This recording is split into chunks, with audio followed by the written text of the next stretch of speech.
Good morning, everybody. Welcome to the 2023 verdict. I'm Chamberlain, so. Good morning and welcome. I'm Maupe Ogun Yusuf.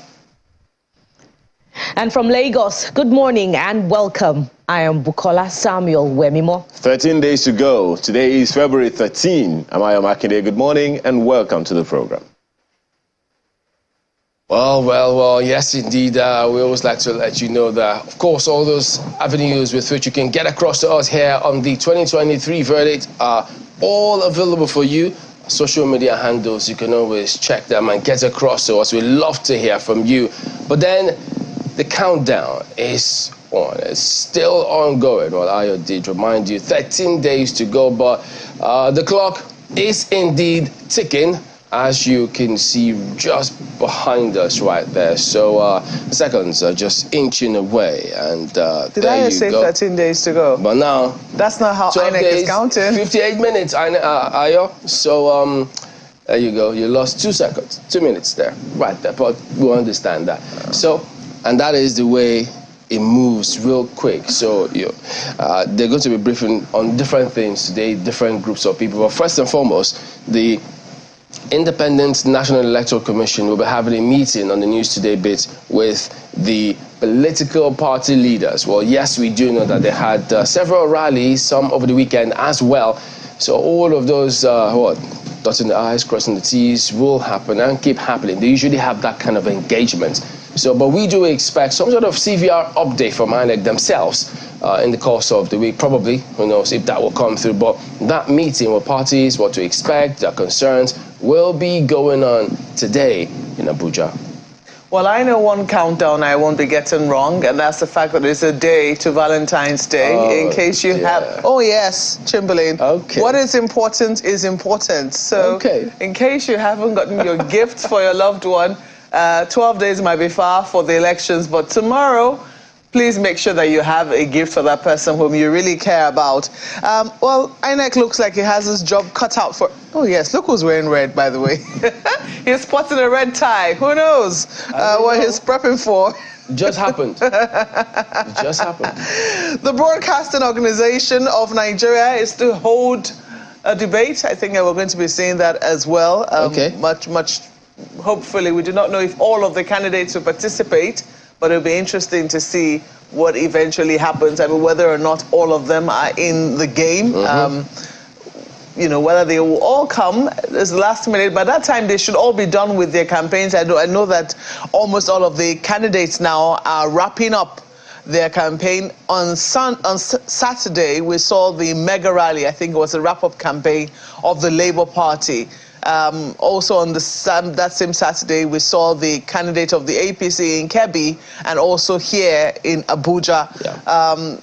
The PDP, I'm uncertain where they're holding theirs now, but today, as you rightly mentioned, the APC presidential rally moves to Gombe and Taraba State, and so by this week we should have seen a tidying up of all of the presidential campaign rallies, and perhaps they should be settled enough and be in that frame of mind to be able to, in a very healthy debate and in a very healthy environment, tell Nigerians why their manifesto is better than the other party's manifesto. So the Broadcasting Organization of Nigeria plans to hold that debate.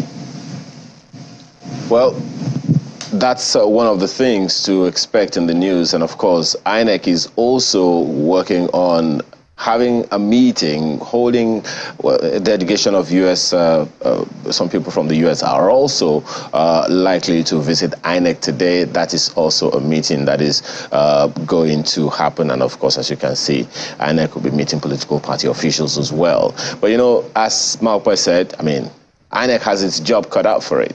Political education of the people and intimating various shades of interests all over the place, observers, politicians, voters, about their processes and procedures, what they're going to do, and what our own role, what the individual roles of these interest parties are. Those ones are also there on the plate. So I guess every one of us, every one of those publics have their jobs cut out for them. Oh, by the way, Maupe, it's the reason I always say that I hate maths. now. I should just have kept to my countdown of February 13. Well, you should have listened to all your maths teachers, you know, when you were in secondary school. I listened. You didn't just not enter. And all those extra lessons that your dad probably paid for. No. There were no you were extra not lessons. very committed to it, because I kept asking you what 25%, you know, of 2/3 means. Now you're making it more difficult. But you couldn't even help me out, Ayo. Pi r squared, or what's that one up? Let's not go there, please. Well. We'll leave it for INEC. All stakeholders have been calling on INEC to interpret for us what 25% of 2/3 means, what's the status of the FCT, and what's the implication of 2 or more candidates, because now we have 18 candidates. You know, but let's leave that and expect that in the coming days, before the 25th, INEC will provide the answers that everyone needs at this time because of this very critical election. But, you know, with regards to the meeting, you know, INEC had met with the International Republican Institute last year and the National Democratic Institute and assured that the elections would be free and fair, and that, in fact, you know, the general elections will be an improvement, a remarkable improvement from Ekiti and Osun, the off-cycle elections held last year. So everyone is waiting to see INEC's performance. You know, but more importantly, we're hoping that when INEC meets with the political parties, conversations will be held to the extent that they would recommit the parties to peace. You know, there are 2 levels of peace accords signed when the political parties, you know, were held to those all-important meetings last year with the National Peace Committee. The commitment to their supporters, you know, demonstrating good conduct during elections and ensuring that their supporters do not go to the streets and become violent or perpetrate any form of violence. But we haven't even gone to the elections, and it was disheartening to see attacks on members of a certain political party, the Labour Party to be precise, over the weekend, you know, coming off with machete wounds as they headed to the venue of the political rally. So what's going to happen when the elections are eventually conducted? So we hope that those conversations will be held with leaders of political parties and recommit them to peace. And of course, recommit them to the second level of the peace accord. That's, you know, accepting the outcome of the elections, whatever they are, whatever the results are, whoever wins. There's only going to be one winner. Chamberlain keeps reminding us, you know, every time. So just one winner at the end of the day. Perhaps it also underscores the fact that it is a game, and a number of politicians also understand and agree that that's the way it is. It is a game, but how it is played by the dramatist personnel, I think that's what's important right here. But, you know, at the end of the day, how we conduct ourselves as a people, it's Nigerians that are members of political parties. It's Nigerians that are going to vote. It's Nigerians that are for one.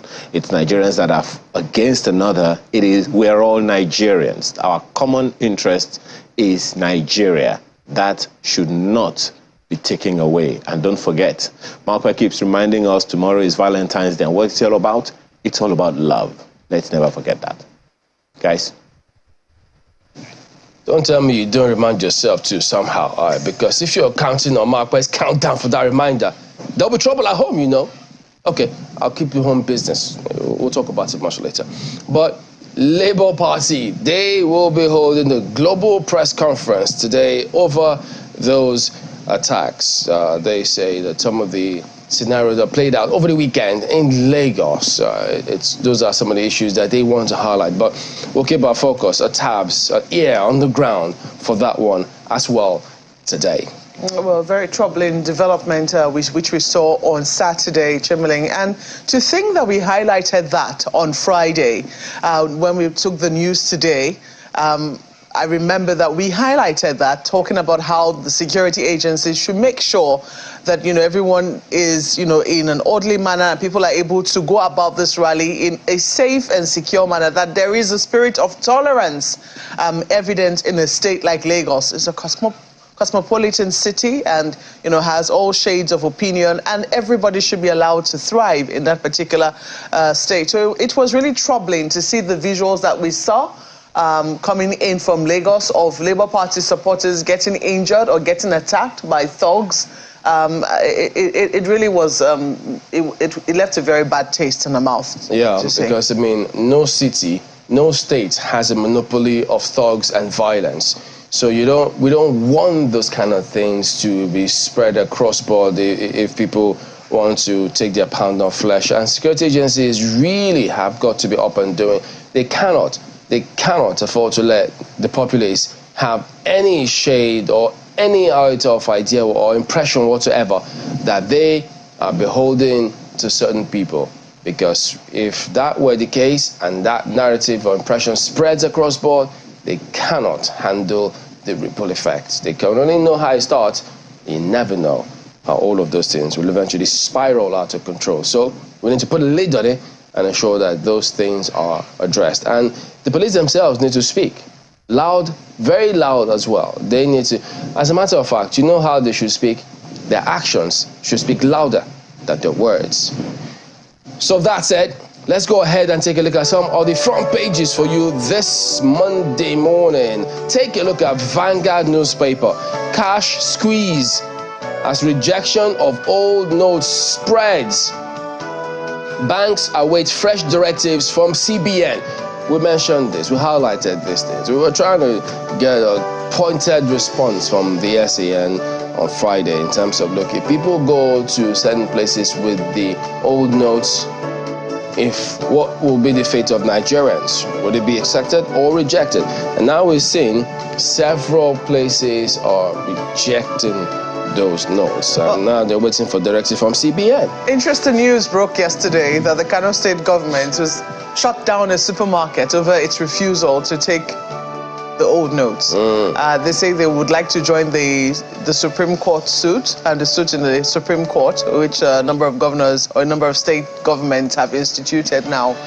But we did say this as well on Friday, that there needs to be clarity. Friday was the expiration of the extension which the CBN and the federal government granted Nigerians to put in their old monies into the bank and try and get new ones. But what we've seen in terms of the cash squeeze currently prevalent in the economy, and also that suit in court, because the CBN was not directly joined in that suit, there needs to have been, or there ought to have been, new direction or new directive.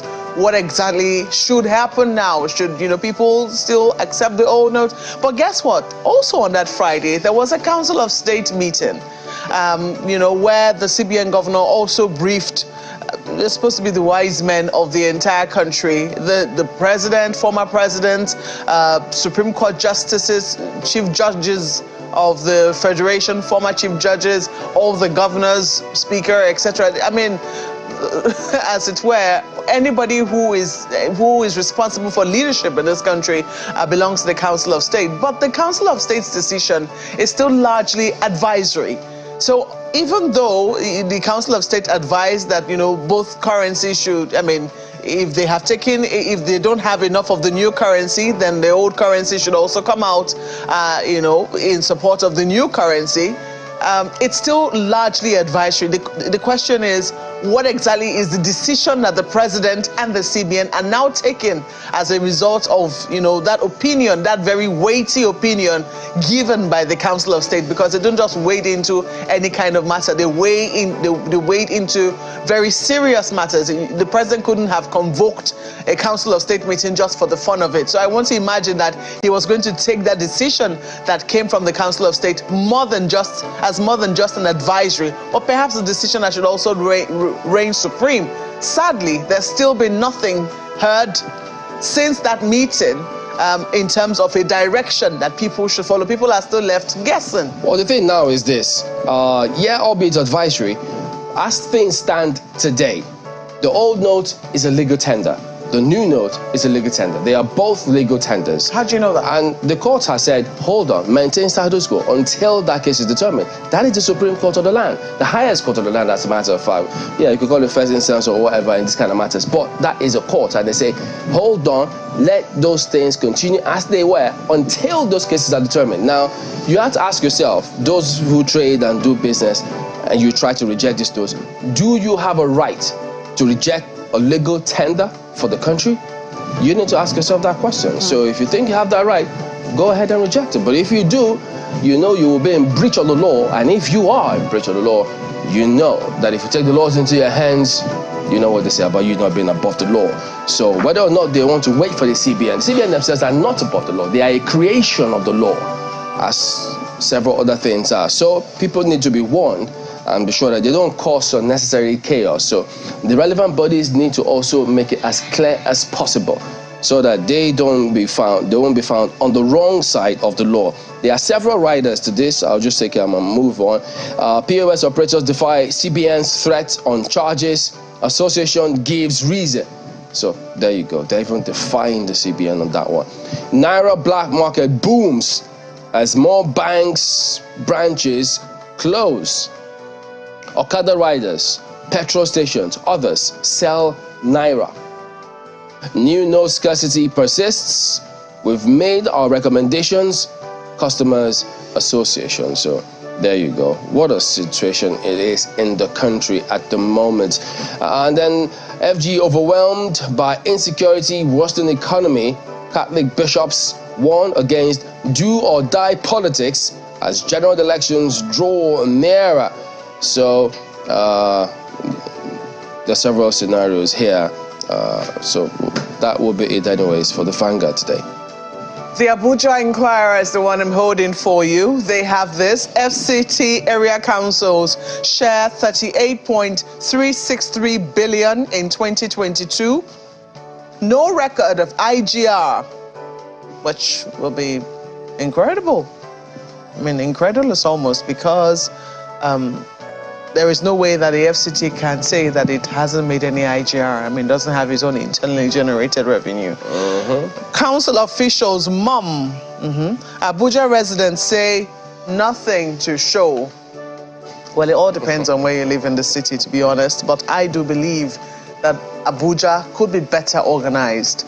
I mean, it could be better organized, it could be better maintained, it could be better kept. You know, development could move in the area where many more people are moving to in the FCT.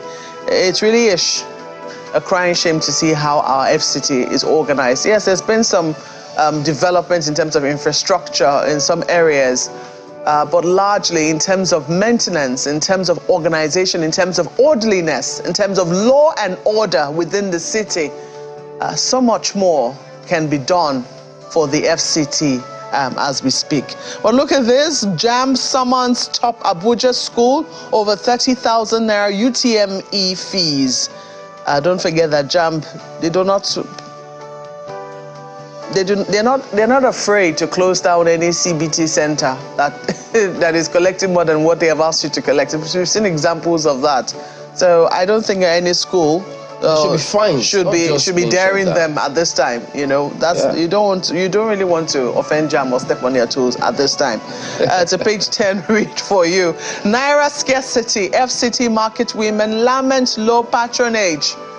And that's understandable. Usually when people, even before elections, people like to hold on to what they have. How much more when there is even no cash? Because the period of election, comes a lot of uncertainty. There's a lot of anxiety. So people only buy the basics, at least from what we have seen in times past. Now, how much more when there is no money, there is no physical cash to be able to spend in the market? Some people have said, oh, bankers should take up the challenge and go to the markets and, register market women en masse. This is an opportunity for those online platforms, etc. And some people say this is very risky, not when the people are angry. That they'll say, is this why you have held back the cash? You might just get stoned out of the market. But hey, it's worth a try. Let us see how it eventually goes. Let's leave it there for the Abuja Inquirer. And flip to Leadership newspaper. Leadership newspaper is also talking about the Naira palaver. Yes, that matter that concerns you. And this is how the lead story is captioned. Naira swap. Governors warn of recession as cash crunch bites harder. Of course, we heard Nigerian Governors Forum speaking yesterday, and they say that this policy as implemented is against international best practice. Let's take a look at the riders.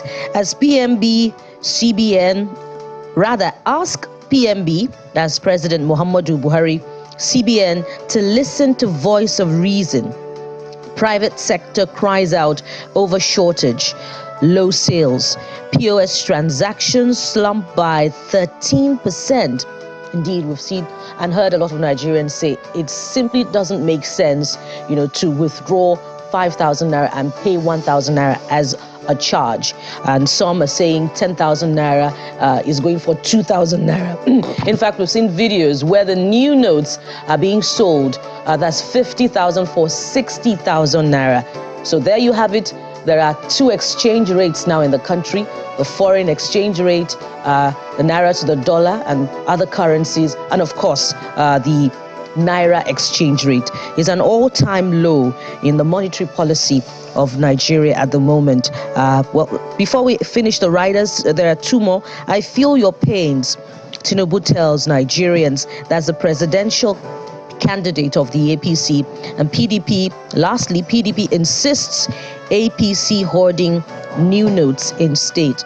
So there is also some politics to it, Ayo, besides all of the other challenges, the bedeviling the naira, the monetary redesign policy. I don't think I grew up, to witness a Nigeria where there is naira scarcity. Yes, indeed, there was a time in Nigeria where the banks were filled to the brim, but there was never a problem of cash scarcity.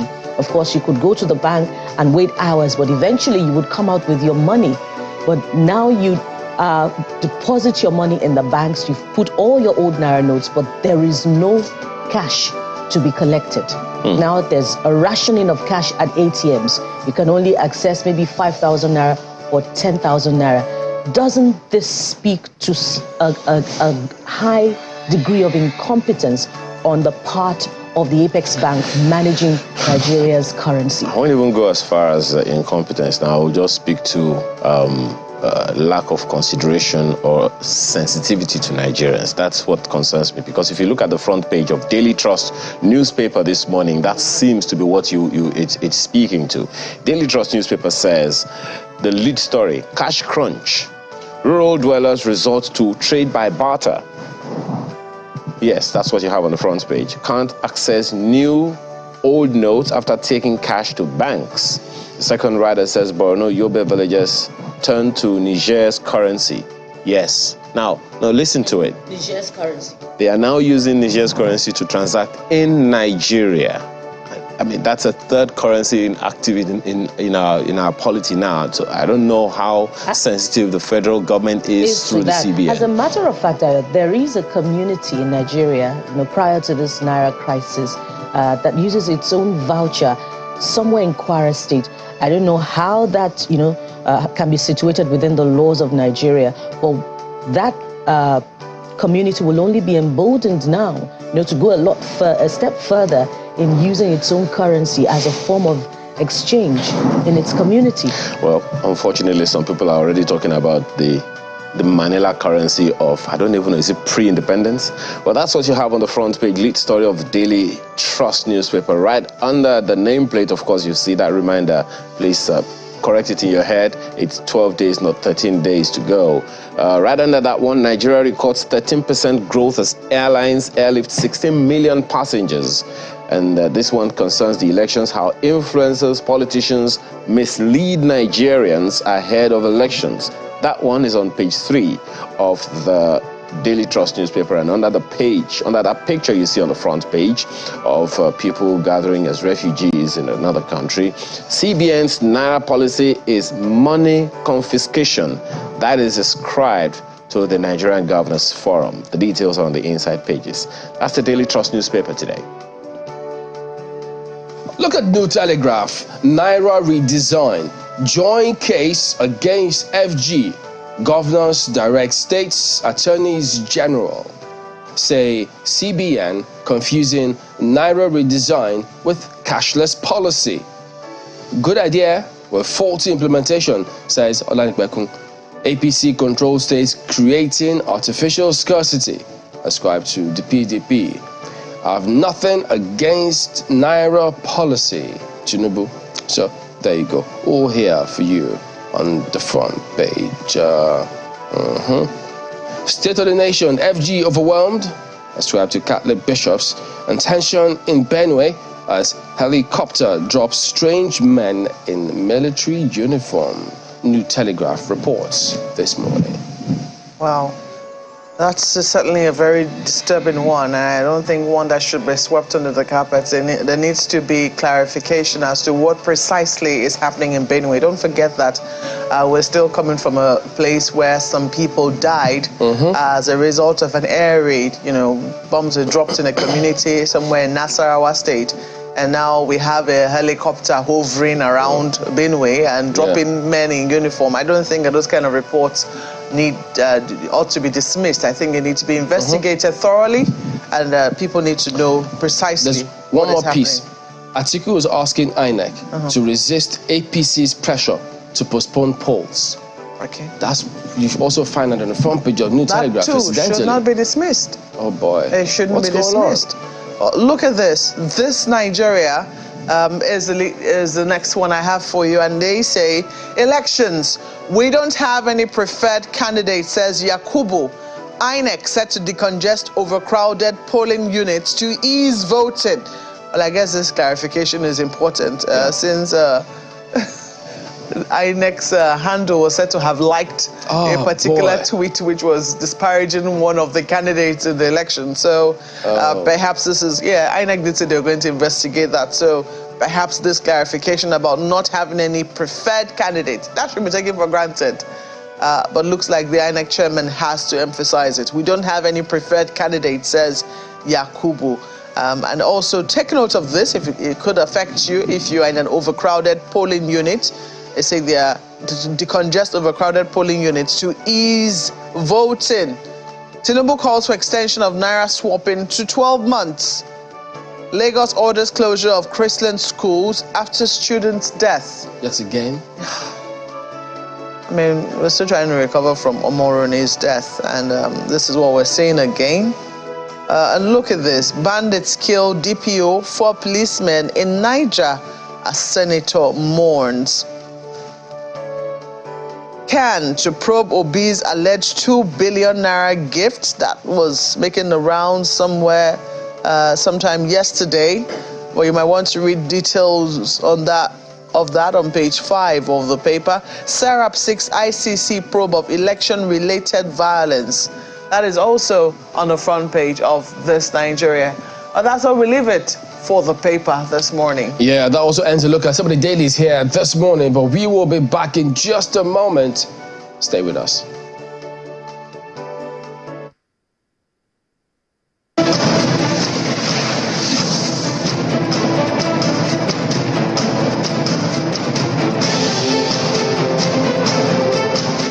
All right, so take a look at the story of the day. The scenario that played out over the weekend. We'll be keeping our searchlight on that matter and more here on the 2023 verdict.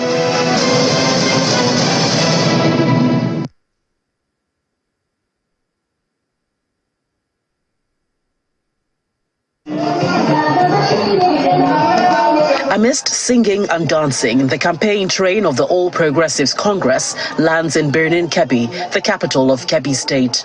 They're welcomed by enthusiastic party supporters.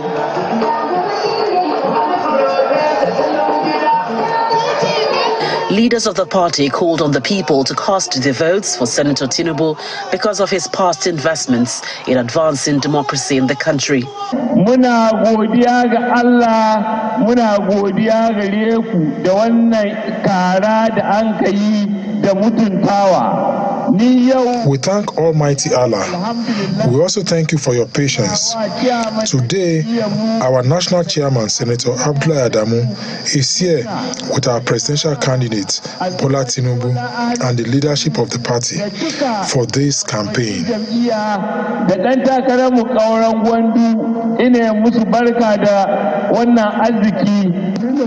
Typical of the APC presidential candidate, he expresses his excitement over the turnout.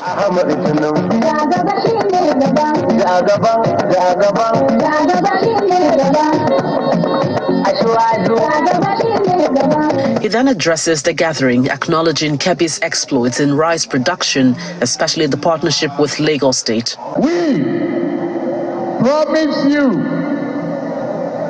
that we will give you the greatest and the best of economy.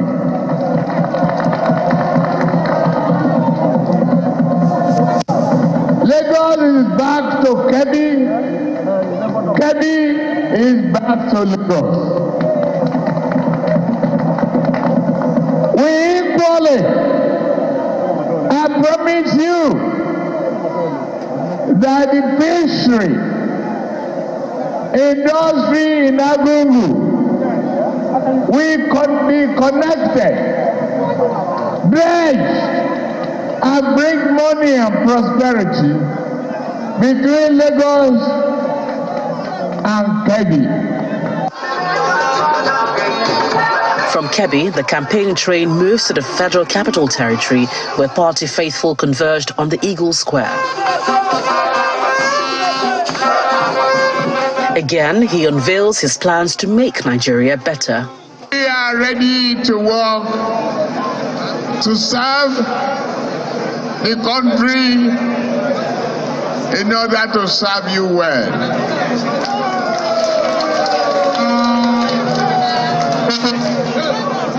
We want to serve you and turn the ship around.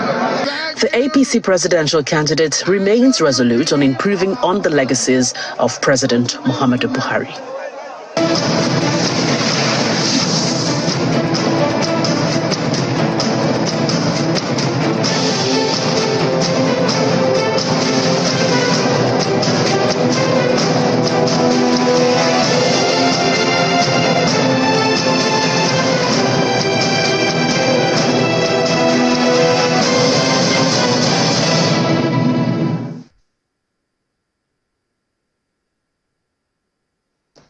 That and a few other issues we are set to discuss with our guest this morning, Otumba Femi Pedro, who is a former deputy governor in Lagos State. He is also a member fundraising directorate of the APC Presidential Campaign Council, and he's also a former MD of Commercial Bank in Nigeria. Thank you so much for joining us this morning. You're welcome. Now, I don't know who's copying whose attire this morning, but let's just say that I came here first, so. It's just a coincidence. Yeah, first of all, let me ask you, I mean, you've been seeing the campaigns of your party. What would be your rating of, I don't expect you to say it's bad, but compared to other political parties, what would be your rating of your party's position so far? Very impressive. Given the fact that of all the candidates, Asiwaju Bola Ahmed Tinubu has traversed the entire length and breadth of this country. He's visited practically every state. He's held town hall meetings, rallies, private meetings, public meetings. He's been very energetic, very focused, and very determined. He has shown the kind of, the type of president he will be when he eventually elected as the president of Nigeria. He's going to be in touch with the masses. Well, you've worked with him, and there are those who would argue about, I mean, there has been that talk that you are not unaware of about his health, his capacity to, govern, especially at a time like this. A number of people have, debunked that from your campaign, saying it's not the way it is, but the campaigns are genuine, wouldn't you say? Not at all. I was with him 2 days ago, and I spent practically hours with him, with a number of other leaders. We visited him in Abuja, and I was really pleasantly impressed by his energy, his vigor. Asiwaju is very, very fit. He's fitter than me.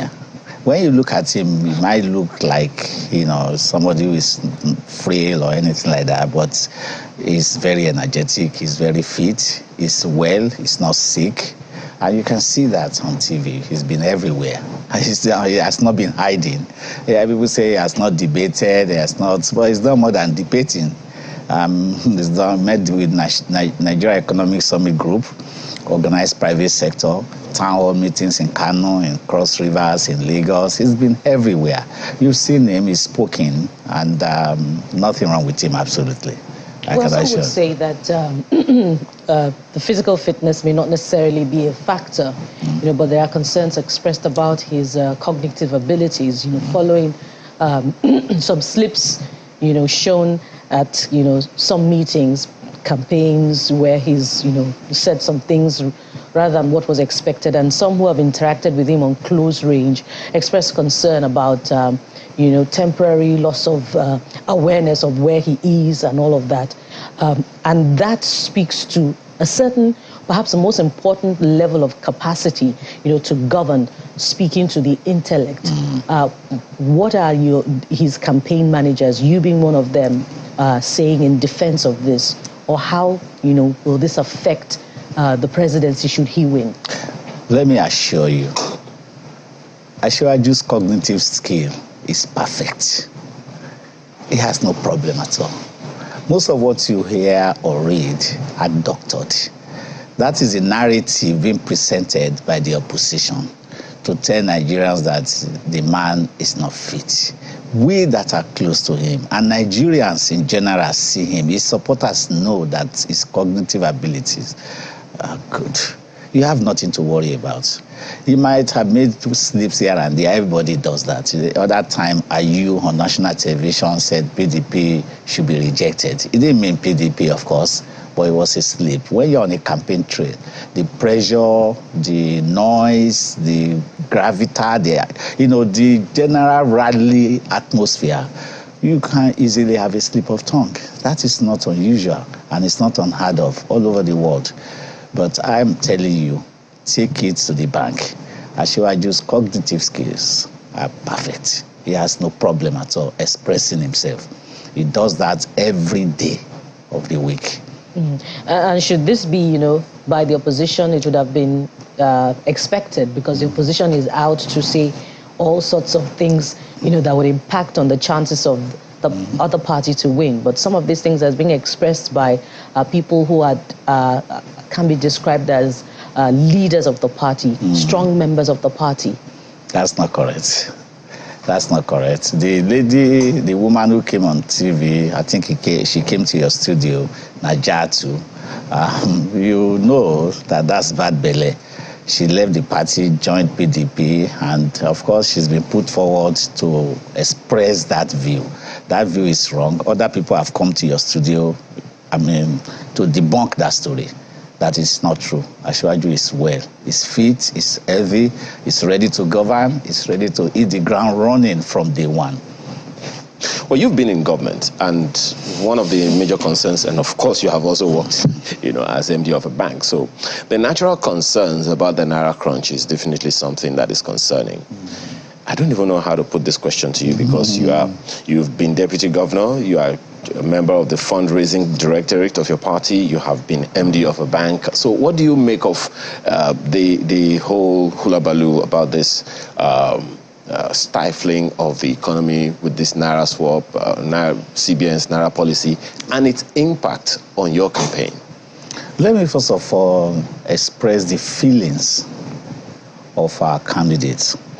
Asiwaju Bola Ahmed Tinubu. It's not really about me, it's about him, about this Naira crunch. He feels the pains of Nigerians, particularly the masses. He feels the pains of small businesses, the housewives, the artisans, the man and woman on the streets, what they are going through now. Nobody is happy about it. Nobody will wish it for this country at this point in time. And Asiwaju has expressed that. I was with him 2 days ago. He feels the pain deeply. Feels that if he has the power and the authority, he will do things differently as we speak. However, he has also advised, based on the decision of the Council of State meeting, that the old Naira note should run pari passu with the new currency until such a time that the new currency is available enough for the entire Nigerian economy. As it is now, it is not. And we don't want to see people suffer unnecessarily, and it stifles the economy of the country. If you measure our GDP in the last 1 month, it must have shrunk by some percentages because of the reduced volume of business activities being experienced by people based on the Naira shortages. So I do hope that things will ease up gradually over time. Ashwaji has even brought out a proposal publicly that both the Naira, the old notes and the new notes should be allowed to be legal tender and available for Nigerians for the next 1 year until things ease up, so that people will not suffer. It pains him that some people wake up daily and they will not even have money to feed themselves. Children are hungry, and that's not what we want. Well, so I agree with you absolutely. If I picked out, one of the points of, part of the question my colleague raised is, how is it affecting your party? And if you could relate it to the politics, between the two leading parties. In the papers today, the PDP is saying that APC is hoarding notes. And, at one of the campaigns over the weekend, the president of the campaign council of the other party talked about how APC is importing even fake notes to deceive Nigerians. APC wants to, conduct vote buying on a large scale. So this new Naira crisis, the Supreme Court ruling, now that the old notes, according to the Supreme Court ruling, will be existing with the new notes side by side, how is it going to impact the vote buying component of the policy, which it was supposed to deter? And amid all that, I'd like you to respond to the opposition's accusations or allegations, as the case may be, against your party. It's very simple. Election is days away. We in APC will not be distracted by this falsehood being peddled all over the place. The truth is that we are focused. We have a bigger picture ahead of us. What Nigeria needs is much bigger than the Naira design flaws that we're seeing. The issues on the table are issues of job creation, issues of creating more employment opportunities for the youth, industrializing Nigeria, strengthening the value of the Naira,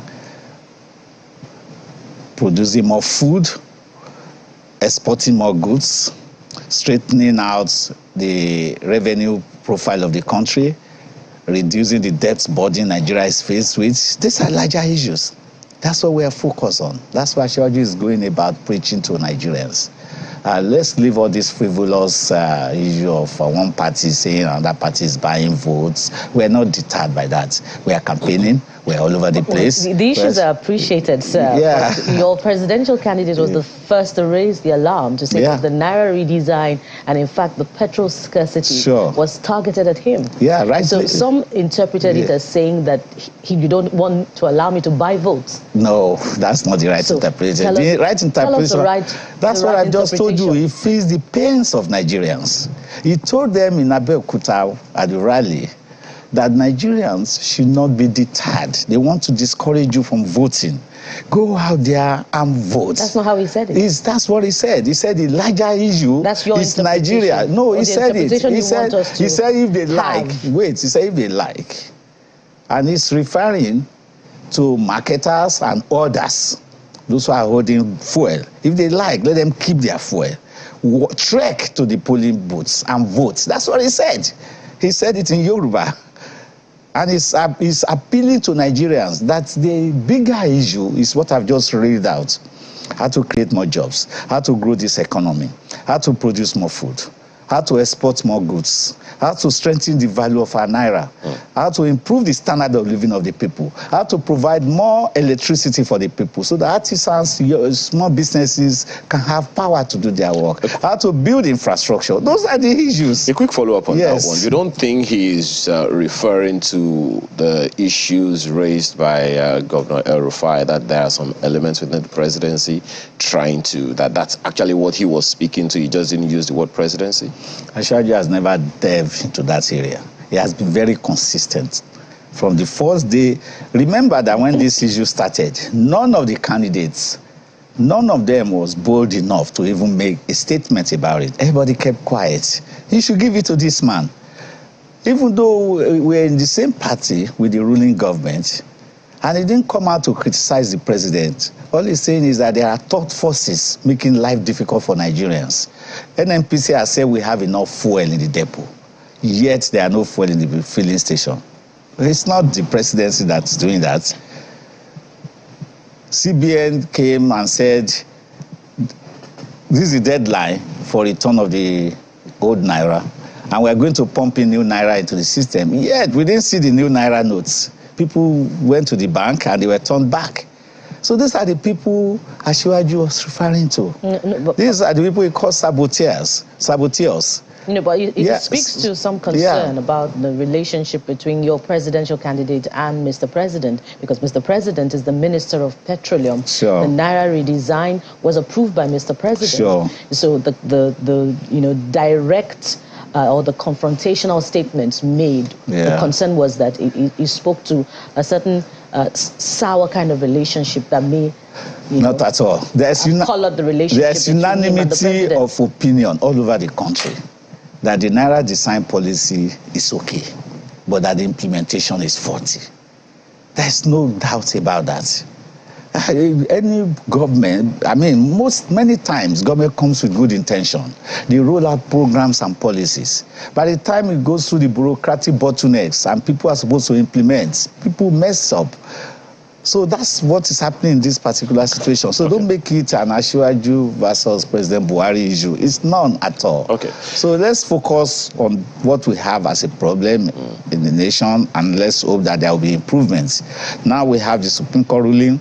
We have the Council of State meeting this advisory decision. So we're waiting for CBN to come out and tell us what the true situation should be going forward from today. So today's Monday. There's a question, an element of the question that we've asked you that you've not responded to. Okay. How is this cash crunch affecting your campaigns? Positively. Very, very positively. In what way? Well, Asiwaju has spoken out. It's the first candidate to speak out. I feel the pains of Nigeria. Even yesterday, he released a press release. I feel the pains of Nigeria. I align myself with what they are going through. I urge them to be patient, to be calm. Things will improve, and hope is coming. He keeps saying that. Hope is coming. The day Asiwaju is elected as president of Nigeria, trust me, Naira crunch will disappear. Fuel scarcity will disappear. The announcement, if everybody knows that this man is going to come and solve the problems. He's a thinker. He already has solutions in his pocket. He's going to roll out. But he said that he will hit the ground running. So the moment it lands, in a more direct way. Yes. Will this cash crunch ultimately deter vote buying, or will it encourage vote buying? I don't know about vote buying. I've been in politics for over 20-something years, and I know the only way to win an election is to campaign and bring your people out to vote. If you rely on buying votes, you'll be shocked. People will collect your money, but they may not vote for you. So we're not relying on that. Right from day one, we have said it that we're going to campaign. We're going to let the people know what Asiwaju has in store for them. And at the end of the day, people will come out to vote. Okay. Well, there are issues around the precise problems that you mentioned that your candidate wants to solve and how he wants to do it. The promises are right there, but we'll take some of that on, and I hope that my colleague Maupe is also speaking to some of those issues. Maupe. Thank you very much, Ayo. It's good to see you, Mr. Pedro. A few questions. First, you've said that when your candidate comes in, if he's sworn into government, there will be no fuel scarcity, or that there will be no Naira, brouhaha. And I'm wondering, if he has the solutions already and he's keeping it to his chest rather than giving it to, sharing it with the president, perhaps the country might be saved the pain which many Nigerians are experiencing, especially with this issue of fuel scarcity. Well, she's asking me the question. There's only one president in Nigeria at any point in time. As we speak, the president is President Muhammad Buhari. Asiwaju Bola Ahmed Tinubu is not in government. He's not the president. He's not even a member of Council of State. He has been visited President Buhari several times during this crisis. He has offered his advice and his opinion. But the decision still lies with the president. All I'm saying is that when Asiwaju becomes president, He has his cabinet. He has his government. He makes the decision. The Central Bank of Nigeria will not be there telling Nigerians should go this way when the president wants Nigerians to go this way. So be rest assured that hope is coming. That's why I call this campaign Renewed Hope. I guess Nigerians will make of that what they will, but I'm also very interested in the fact that you say that you in your 20-something years as a politician that you don't know anything about vote buying, and that you're talking about how you believe that votes are won. Let's take your word for it, but people are a little disturbed about what is happening or what happened in Lagos over the weekend.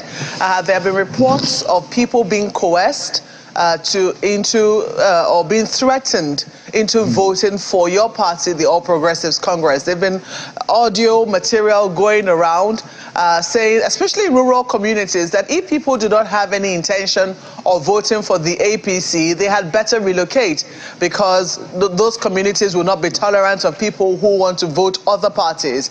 I do not know if your party is aware of this and if it is also adding tolerance as part of the message that it is preaching, especially within Lagos. Well, I'm not aware of this, but let me tell you something. Our party and its predecessors have been in power in Lagos since 1999. And we've been extremely tolerant. The governments of Lagos have also been very, very tolerant. We've never been associated with violence. And whatever violence erupted over the weekend has nothing to do with our party. You couldn't have seen any APC emblem or any APC person involved in violence in Lagos. And if there are videos and audios going all over the place about people threatening people not to vote for one party or the other, it's certainly not emanating from us. I can assure you that. We've been extremely tolerant. We've been very welcoming to people. There hasn't been any case of APC beating or killing or maiming people anywhere in Lagos. The last episode that happened in Lagos happened when PDP thugs were filmed with machetes and guns chasing people in the streets of Surulere. And this was shown on national TV, and police are already working to curtail that. But Lagos is peaceful. There will be skirmishes here and there. Let me assure the people of Lagos that we've been holding elections in Lagos for several years. There hasn't been any incidents in this election season of major violence. There have been rallies by many political parties. APC have had rallies in Lagos. PDP have had rallies in Lagos. If Labour Party's rally was disrupted by some hoodlums and thugs, the police should just take action and arrest those people who are involved. They have nothing to do with our party at all. That assurance I can give you. Wish that, the APC, as a party can simply say that, we know nothing about it, we've been tolerant, etc., and that would settle the matter. It also just happens that the APC is the government, also has formed government of the day in Lagos, and also bear responsibility for the security and well-being of all Lagosians. If that being said, some people will say that it needs to do more than just talk. It needs to put measures in place to ensure that that there is an environment that encourages tolerance, an environment that ensures that all people are free to vote whichever party that they would want to vote in these elections. You have been in government, you're a former deputy governor.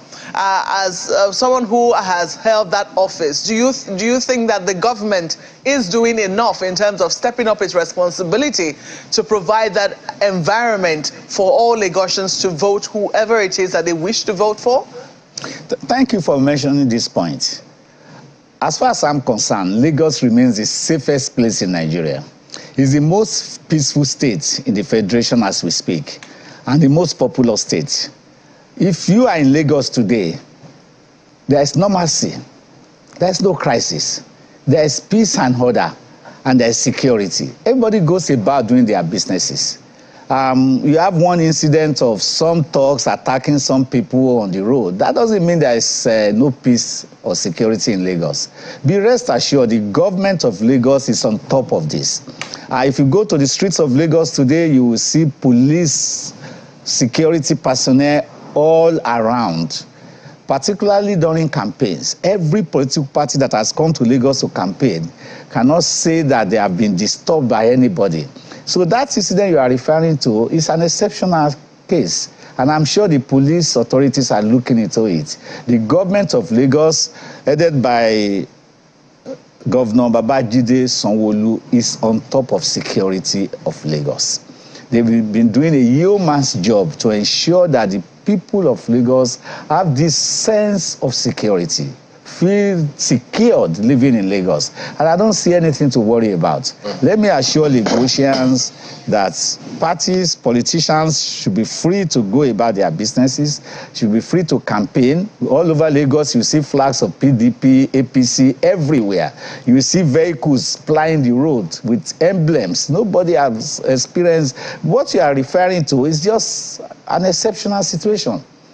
It's just something that happened. Well, Mr. Pedro, nobody knows the source of it. The way it is at the moment, I mean, you say the state is on top of it, but people remember that the state governor didn't attend the platform's debate because they say he was not happy with what had transpired about thugs, said to have been members of a certain political party, which they're investigating.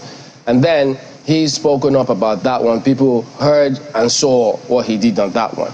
So what we get now is that at the moment, even though you say Lagos is on top of it, people haven't seen, they've not seen the kind of commensurate response to this particular narrative and scenarios being circulating at the moment. So would you, as a result of this interview now and the feedback we're getting, that people haven't seen the state government and other parties step up enough to make categorical statements about any of such violence, either those who may be acting as cronies of the party? Would you, as a member of the party and friend of the governor, reach out to him and say, look, this is the feedback we're getting. You need to make categorical statements. If it's a broadcast, so be it. But they need to speak up loud and clear and warn people that they have to be tolerant. And as you say, Lagos is friendly. So that when people see that from him, they can really and truly say, well, this is not from Lagos, then this is from extraneous parties. Would it be out of place for you to do that? What you are describing is what the governor does every day. It's part of his work. He's the chief security officer of the state. Every opportunity he has had, he has spoken about security in Lagos. He doesn't have to pick this particular incident and make a mountain out of a molehill. It's an isolated situation. It doesn't warrant the governor coming out to make a state broadcast. He talks about insecurity and securing Lagos every day. Just yesterday, the governor had an interactive section, a stakeholders meeting with residents of Etiosa local government. I was present there. He mentioned the issue of security. He emphasized it. It's part of his job. He does it on a daily basis. I don't see the need for him to have it. Well, that's his decision he will have to make as governor. I am not governor. All I'm just saying is that I feel secure in Lagos. Lagos is a secured place. There is no issue about insecurity during this campaign period. All parties should be free to campaign and move around. And that has always been the case with Lagos. And it will remain the case with Lagos in this election season. But if you say, if you say that he does that regularly, generically about the state, but he boycotted the debate because of a particular incident. So would it be too much for him to then say, look, this is about political thugs. People are saying that they are acting as agents of the party and the state. It won't be too much for him to also address that categorically, to say, listen, this is not the case. We are watching, we will deal with this kind of scenario. He's done it before, so this will not be making a mountain out of a molehill, as you say it will be. Well, you may be right. The incident you are referring to happened on Saturday. This is Monday morning. Any moment you can hear the governor speak about it. I will not speak for him. But I know that he's very sensitive about security. In fact, the incident you mentioned, because of the thuggery incident that happened in Surulere, And he said that he's not willing to debate with PDP candidates because of that. Tells you that he holds this issue very, very high on his priority list. So let me assure you that the governor will still speak about this matter any moment from now. But the fact remains that Lagos is a very peaceful place. It's very secured. There's nothing to worry about. The people should go about their normal businesses. And we hope not to see this kind of incident happening again, certainly. Hopefully, and we also hope in that regard that the governor will be making a statement, reassuring residents of all local governments that they can vote by choice and not by compulsion. Certainly. And that their livelihoods will not be threatened. Certainly. Speaking of which, let's now look at your party's manifesto. And taking a look at it, there is a component which says that the security of VIPs will now be handed over to the NSCDC, and that the police will be freed of policing VIPs and government installations and all of that, which looks laudable. But then again, it seems to be silent on that all-important call for community policing. So to that extent, are we going to see, should your candidate win, a commitment to restructuring to the effect that there will be community policing, and not just that, restructuring on all other critical areas the Nigerians have been clamoring for? If you go through the manifesto, it's very clear. It did not mince words about his intention to promote community policing, and he has said it openly at several fora that the issue of state police is a constitutional issue. It's not something that the president can decree by fiat, but he as president will be in the forefront to ensure that that comes in place. Everybody in Nigeria has agreed that that is the way to go. There's no division. So we're just waiting for President Bola Ahmed Tinubu to be sworn in, and he will roll out these programs to make sure that Nigerians are better secured than they had today. Time isn't enough for us to take you up on so many other issues this morning. Particularly, I wish you have enough time. Yes, well, you're going to have to make a commitment to have an encore here, because the huge outcry of young people, especially on social media, is something that is very, very concerning. How your candidate or campaign is taking that is something one would have loved to listen to. Let me just quickly say, it's just a little opportunity that I have here. Honestly, Asiwaju Bola Ahmed Tinubu wants to communicate to Nigerians. Let them understand what he has in stock for them. A lot of people just say, Tinubu wants to be president, but he has loads and loads, basket full of ideas and programs. And that's why I keep saying that from day one, the announcement effect of his victory will make a major difference in Nigeria. And really, I wish I have time to break this thing down so that the man on the street will see how impactful his programs and policy will be. Well, that will have to come at another time. I work with this man as my governor. I was his deputy. Asiwaju Tinubu will sit down, we start envisioning solutions to problems, and he doesn't waste time. He said it yesterday. Let me give you an example. We are out of time, Pedro. I wish we have time, but we will definitely take this on some other time. This is not the kind of president that will sit down and roll out policies and then wait for it to manifest itself. Asiwaju goes out there to ensure it doesn't take ages for him to implement his programs. We'll get to it. Well. Otubafemi Pedro is former deputy governor in Lagos State, and he is also a member of the fundraising directorate of the APC Presidential Campaign Council. Thank you so much for your time this morning. My pleasure. All the best. Thank you. Okay, there's more to come. Where that came from, we'll be back after now. Stay with us.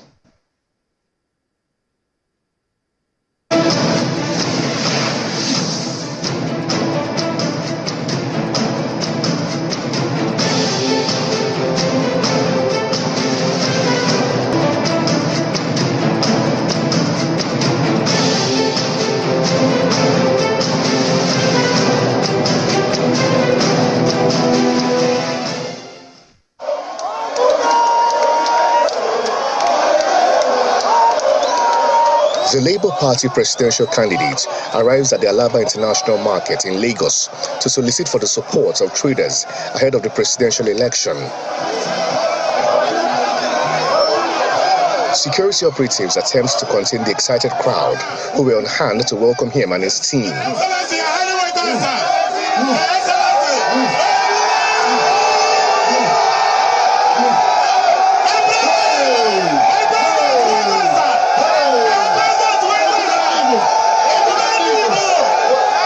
Mr. Obi charges his supporters to go out on election day and vote for the Labour Party without fear of any retribution.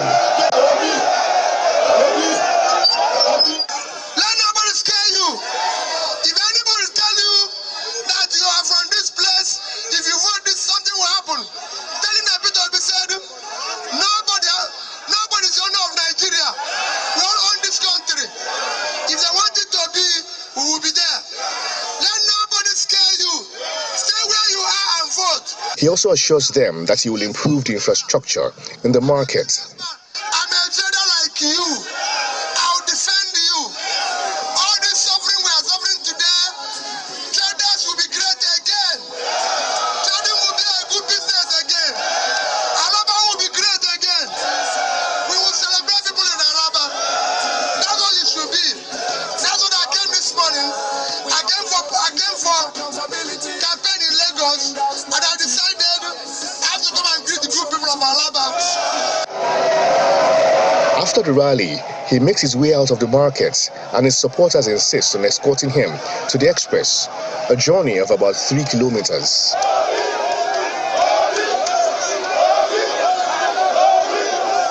From here, Mr. Obi and his team move to the Tafawa Balewa Square to continue his engagement with supporters.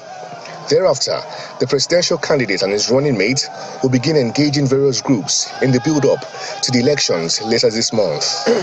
Dele Omoyeni, Channels Television News. All right. Welcome back to the 2023 verdict. We're joined this morning by Valentine Ozigbo, who is a special advisor to Peter Obi. Good morning. Thank you for coming on today. Good morning. Pleasure. Much talked about Lagos rally. It's come, it's gone. Mixed reactions about what transpired. What would yours be? Mixed feelings. One, gratitude to God, thanking God for what a successful event it was. Despite all the intimidation, suppression, antics, you can see the organic love, the massive love that people show Peter Obi everywhere in Nigeria, Lagos especially. And on the other hand, very disturbed, very unfortunate that we've had to have victims in such a cozy atmosphere, such a loving serenity that we should have expected, but we got the opposite. And for me, I was there personally, and I saw your crew, as well as other media. They witnessed what happened. I visited some of those wounded, I spoke to them, and you could see the anger in them. But you know, one thing the opposition fails to realize, when they do things like this, they embolden, in fact, they reawake the spirit of NSAS in the younger generation. So they don't know what is coming. This is why I have a couple of pleas to make. One is to the government of the day, APC government, Sanwo-Olu government in Lagos State, and of course the agencies of the securities, to please do the needful to stop this type of behavior. Whatever things of this nature happen, we must hold people accountable. They must speak up. They must, I hear APC surrogates talking about Lagos is safe and all that. When things like this, even if it's an exception, what have you done about the exception? And I'm happy the way you've inquired, dug into the response it was given. What have they done to disown this, to disavow this? Because if something like this continues, you don't know what it's going to lead to. So it's important that we call on them to speak out and condemn these acts. They know it's their thugs that are responsible for this. They must condemn this act. And for us, like I said, the younger generation, they are ready for this election. So what I'm begging is that we don't allow things to escalate, because, quite frankly, nothing is worth the blood of any human being in this election. So at that point, have you or the party been able to talk to the supporters and tell them, listen, well, this may have happened, it shouldn't have, but don't take laws into your hands. All the time. Why do you think it didn't escalate? We are a responsible team. Why do you think something like this, when we have millions of Nigerians troop out, why do you think it didn't escalate? We reached out. I called a few friends. We called AIG. We did all that to calm the situation down ourselves. We spoke to them in the podium there. Calm down. Don't worry. And thankfully, going back to their various homes, we didn't hear any skirmishes anymore. But, what happened, you see people being stabbed, all parts of their body. It was very pathetic. And, for me, this level of desperation, we shouldn't descend to, honestly. Can you give us a very clear picture of what transpired on Saturday? Because initially we had thought that there was just going to be a rally. I mean, the Labour Party had called it the mega rally to happen at the Tafawa Balewa Square in Lagos, TBS. But on Saturday, we also heard that the candidate of the Labour Party, that's a presidential candidate, as well as the governorship candidate, were in Alaba. And from there, I think they did like a march of some sort all the way to TBS. Can you just give us an inkling of where this particular incident, because people were reporting all manner of things. If you follow social media, some said, oh, our buses were attacked, or others said, oh, we were stabbed on the way to this rally. So precisely where did this incident take place? Most of these happen within the central areas in Lagos, from the CMS axis coming close to the TBS. So it wasn't even where His Excellency Peter Obi started the engagement from the Alaba down to a relay. Nothing happened on that axis, but just preventing people from, coming together at TBS. That was the target. And there were even road blockade and creating unnecessary traffic intentionally. We saw all this just to make sure they suppressed the crowd that was going to gather. It was the fear that eventually they couldn't succeed. When you say creating unnecessary traffic? No. Beyond the normal traffic of Lagos, when you have a vehicle blocking roads and you don't know why, and this vehicle remained there for a long time, couldn't be allowed to be pushed out. That's the point. There was a desperate and deliberate attempt. They were not state officials. I mean, like state officials, sometimes when you have a crowd like this looks like, I don't know if this was on the road, but if you had a train moving from Alaba to TBS... We're talking about two different axes now. Indeed, but the point when this happened, is, yes. The train certainly would have created some traffic by itself on that day. So I'm wondering whether they were state official vehicles, perhaps trying to direct where the crowd should pass on that particular day. No, what we're even talking about is totally different. Okay. In the morning, I left Abuja that morning on 6:30 flight. I landed in Lagos. From the airport, getting into Third Mainland Bridge and descending, we already started seeing the blockade. When Peter Obi hadn't even left Abuja. So they're totally different things. So by the time he even got to Alaba, all of these things started happening. We already started getting the message and then I went straight to TBS to see for myself, long before the rally started. So this was just a deliberate, to send fears and shivers into people. Don't come out, stay at home. And so, but unfortunately, again, look at the crowd. The clarification I'm trying to get from you was whether those vehicles were state official vehicles. No, they were not. They were non-state actors? Non-state actors, thugs everywhere. Did you call the attention of the state government to this?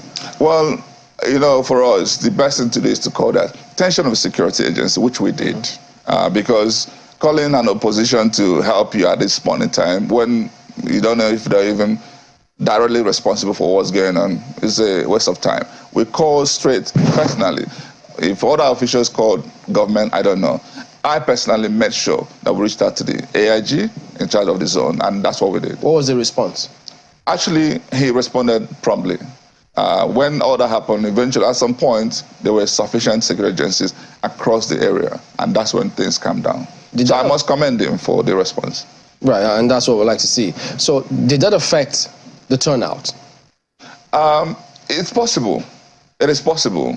But we were still satisfied with the number of people that came out and the emotion with which people spoke. I mean, listen to Maureen and Aisha Yusufu, listen to people were in tears.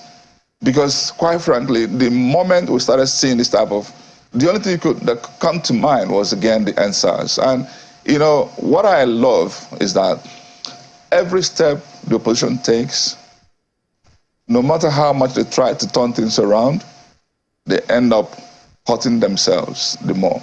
I actually don't see any other party in Lagos State coming anywhere close to Labour Party's performance, especially at this presidential election. That's what I see. You've heard several people in the state say your crowd was not even, they say it's a tip of the iceberg compared to what they will see when the state does their own campaign. They even went ahead to say, look, you couldn't even fill several areas. So I'm sure you must have heard a lot of those narratives. Chamberlain, I beg of you, ask your crew in Lagos to do proper investigation.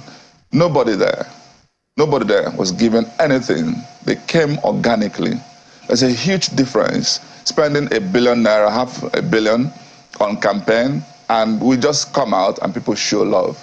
I say, it means you are an imposition, you're buying your way out with ill-gotten wealth in most cases, and people coming to show. I mean, you know the story. Please, that's what we should be reporting. The love that follows P2B. Now, the thing about that is this. It's one thing to see this number of people come out for campaigns. But on election day itself, the dynamics are usually very different. So, how do you balance both? Not in this case. You think it'll be as much? Actually, it will be more. Let me tell you this. When you give people reason to hope, when you inspire people, when they see, you know, let me tell you something. Go and check. The moment some of these people emerged as candidates of their parties, that's actually when the surge for INEC registration happened. Not again. There's a reason they are tired of the status quo, the old order. And they could have stayed on that queue, under the sun, waiting for the PVC to go back home and wait. No. So forget it. You'll be shocked by the level of turnout in this election. I can bet on it, any amount. So trust me, the Nigerian youths are ready. Get on Twitter Spaces, get on social media and see what they're saying. They are ready. On that day, anyway. But you know, ask you, I'm a little interested. Is there a reason why your candidate decided to go to Alaba? For P2B, he goes everywhere. Anywhere he has crowd he can speak to and convince more people. And this is the reason that, you know, he's the first candidate to have toured entire Nigeria. And so the same reason he would go to Kaduna and go to northern Kaduna and go to southern Kaduna. The same reason we go to Adamawa and go to northern and southern. The same reason to make sure we're not even done yet. We still go to other places in Lagos. So they think we are done. We're not done. Oh, yes, we've covered. This is not the wrap-up rally, because the impression we got. This is the wrap-up mega rally. This is marking completion of the entire 36 states and FCT. Indeed. Does not mean we're done with. Tomorrow, we are in different locations in Nigeria. So what I'm saying to you is that we're going to keep making some stops. Okay. You've confirmed to me, I mean, just what we had heard. I mean, so we thought this was you just confirmed that it was the final mega rally wrapping up the tour of the 36 states of the Federation. Correct. Was there a reason why he decided to? Because oftentimes, from what we've seen in most of the states that he's been to, he goes to perhaps the palace of the traditional ruler to seek blessings, and often from there they would move to the venue of the campaign rally. That's the pattern we've seen in many states, and that's the pattern even many of the other presidential candidates have followed. But in this instance, he went to Alaba. You know, was there a particular reason he went to Alaba first before going to TBS? Nah, it's logistics. As far as I'm concerned, it's still going to go. A couple of Obas within Lagos is still going to see. Logistics? Yeah. You know, the planning of this election, as a day before this election, they were even, are we going to shift it and all that? At the end of the day, he decided that he would get into TBS. On landing, maybe the planning hadn't been concluded. So he decided to take, Alaba wasn't even planned. Nobody was informed that he was coming, and you saw that crowd. Imagine if they got a few days notice, a day notice, that Mr. Sanzi was going to come. He wouldn't walk that street at all. So anyway, important thing here is that Peter Obi seizes every opportunity he sees to engage and to reach out, and that's what you see. So for the Oba, I know he has tremendous respect for him, and he's going to go see him at the appropriate time when the schedule is fixed. Not any other market, but Alaba. Not only Alaba, by the way, he also stopped on Relay. It wasn't only Alaba he went to on that day. So it's just that stretch, and then heading to, and like I said to you, there are a lot of other markets. In Lagos, he's going to tour. And the same thing we did in, like in Anambra, for instance. The idea, he's only gone to Onitsha. He's going to go to Nnewi. He's going to go to other parts of Anambra. He's going to also go to other parts of, in fact, yesterday, it was in northern part of Nigeria. You know why I asked this question? Yeah. You know that, I mean, when you talk about the semblance with other markets in, you know, say for instance, Anambra, you say you only went to Onitsha. Lagos is a different kettle of fish in terms of how its markets are structured. You do know that oftentimes some markets are dominated by a particular ethnic group as opposed to other ethnic groups. Do you think that that was why he went to Alaba first? Because he figured that he had a home base there, you know, of his own ethnic grouping. Was that why he went there? You know, I keep saying this, P2B engages everywhere. That he starts with Alaba does not mean he doesn't also going to show up in the other places. So I don't think we should dig further than what it means. He went there because there's a crowd enough to engage. Most of these things happen spontaneously. If it has a conversation with a leader of a particular market and say, we're ready, we can host you immediately, he can take a decision like that and go. So in terms of, you know, ability to reach out to other parts of Lagos, we know how important Lagos is in electioneering period. And we know that Lagos has the most number of voters in Nigeria. And it's across all ethnic nationalities. P2B respects all, and it's going to attend to all. I can assure you, like I keep saying, he will go pay the courtesy required to the chiefs and also visit other markets within Lagos. That is guaranteed. We'll talk about the election day dynamics in a moment, probably. Let's bring in our colleagues in Lagos. Yes, thank you, Chamberlain. Well, just very briefly, Mr. Ozigbo, in relation to Malkwe's question, there were reports earlier on amid the campaigns, you know, that in Alaba, to be precise, there was a precondition by leaders of the market that the traders should get their PVC or they would not access their stalls. So I wonder if this, you know, in line with the concern that Mr. Obi has a home base in Alaba markets in Lagos, I wonder if his support base there, members there, you know, viewing, you know, their support for their candidate beyond, you know, an ethnic lens. I wonder if, you know, this is as objective as it can get, interrogating the candidacy of, you know, Mr. Obi, the presidential candidate of the Labour Party. You know, thank you so much. The reality is what P2B has demonstrated is total detribalization in everything he has done. He's the only candidate that would go to, even in the Igbo land, I said to everyone, do not vote for me because I'm an Igbo man. In fact, what I've had to do is challenge the other candidates. I wish Asiwaju Bola Ahmed Tinubu can go to Yoruba and say, don't vote for me because I'm Yoruba. I wish Atiku Abubakar can go to the north and say, don't vote for me because I'm a northerner. So the important thing here is to see the personality of P2B. But going to Alaba, like I explained before, someone like me would have even liked to get to Alaba, but I didn't even know. That's the extent of spontaneity of that decision. And thankfully, it turned out extremely well because it's not only the Igbos he engaged from all of that stretch from Alaba down to the Ojo area, down to Relay Gamu, and then before getting to the island. So for me, he cut across the length and breadth of Lagos on that axis. And on that axis, you'll find enough Yoruba people to speak to, enough Igbo to speak to.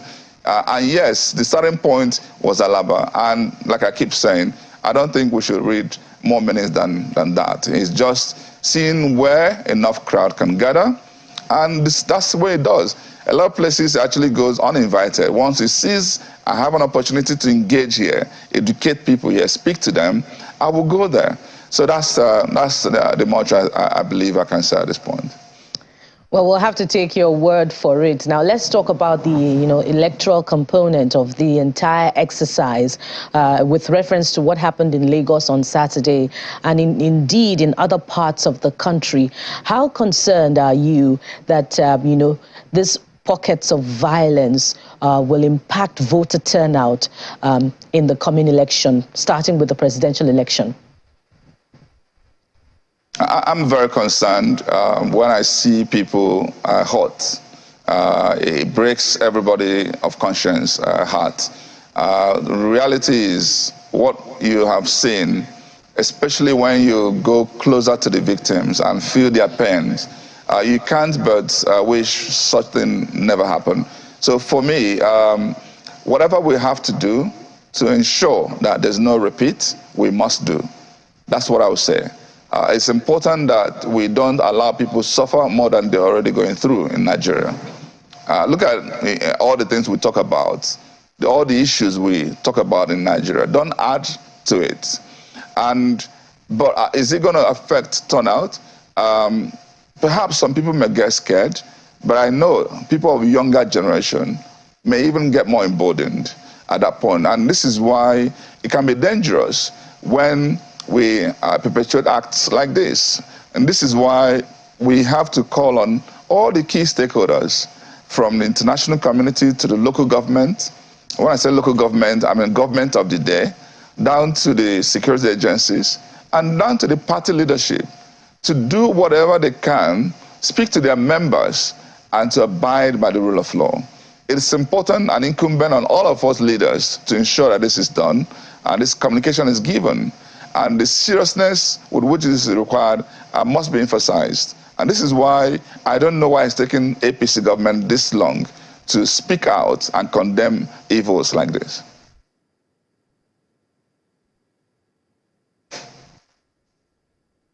All right, so the thing about this now is election day dynamics. When you look at how the whole thing plays out, how are you approaching the fact that this will be a new experience for several voters who are going up to this time out? It will be a new experience for Labour Party. It will be a new experience for the candidates, the presidential candidates themselves. And for those who have been there before, they'll tell you, look, we know how some of these things play out.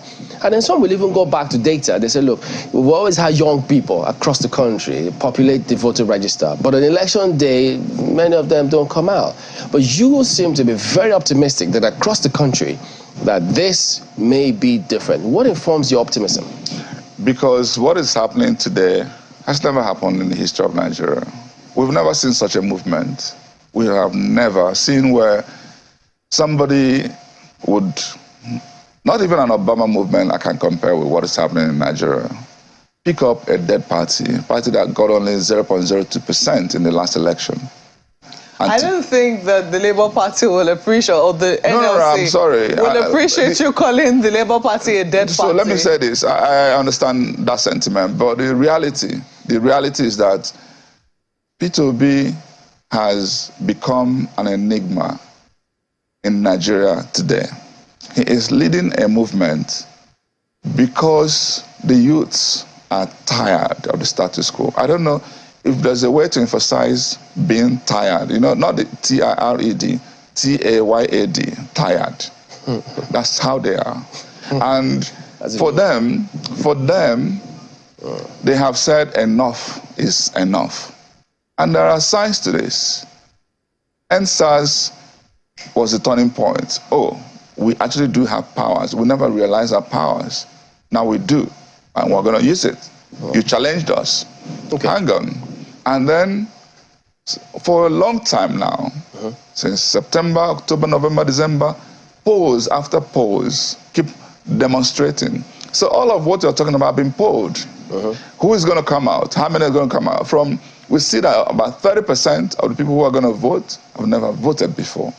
And not just those youths, even the older generation, people who had PVC before, that never came out. You're hearing people saying, I've never voted before, even I had PVCs before, but in this election, I'm coming out. Why do you think they're coming out? They're coming out for one person, not multiple people, one person only. All right. And so you're going to see this happen. And that's why, if you look at this election, what I'm fascinated by is that there's a lot of myths that are being destroyed, even the so-called tribal and religious myth. Today, one of the polls that came out last week showed P2B already ahead in 4 states in the southwest, where Tinubu is from: Lagos, Ogun State, Ekiti, and Oyo State. The 3 biggest. You consider that a reliable poll? Do you know what? I challenge you, Chamberlain. I challenge Channels Television. You take your crew, take Arise, take TVC. 3 of you go round those states and make your own random inquiries. One person already did that, and in Ogun State, and I'm happy to share this after this interview. You will see the results. All right, we need to go, but just quick one. What is this narrative about 2 billion naira to Can? Did it happen? Why would you ask this type of question? You should know a fake news from a distance.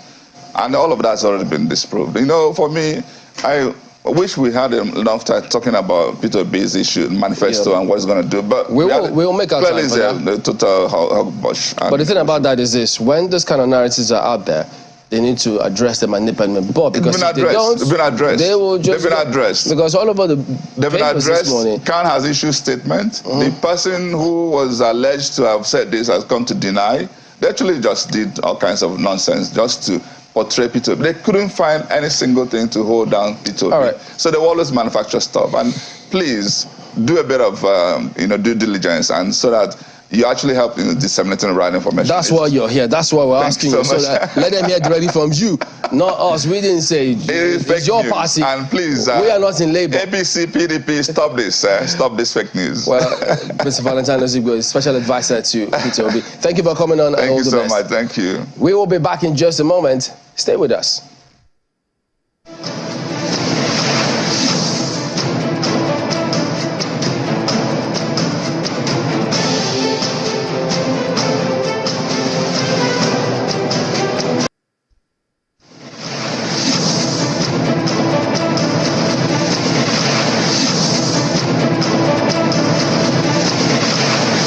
We are aware of the situation in Nigeria in terms of crime and criminality, and in terms of the general situation, particularly in the southeast.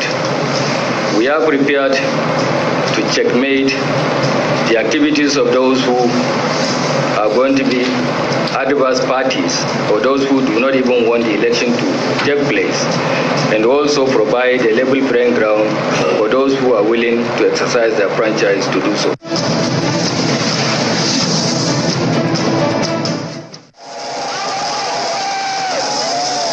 Mr. Atiku Abubakar arrives at Sam Mbakwe Airport in Owerri, the capital of Imo State, as he takes his presidential campaign to Abia State.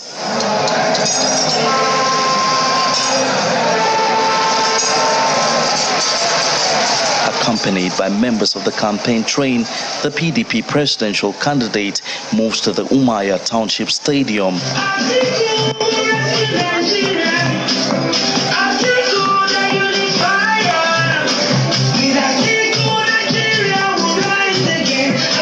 Leaders of the party in Abia State are in attendance, except Governor Kezi Ikpeazu, who is a member of the G5 governors.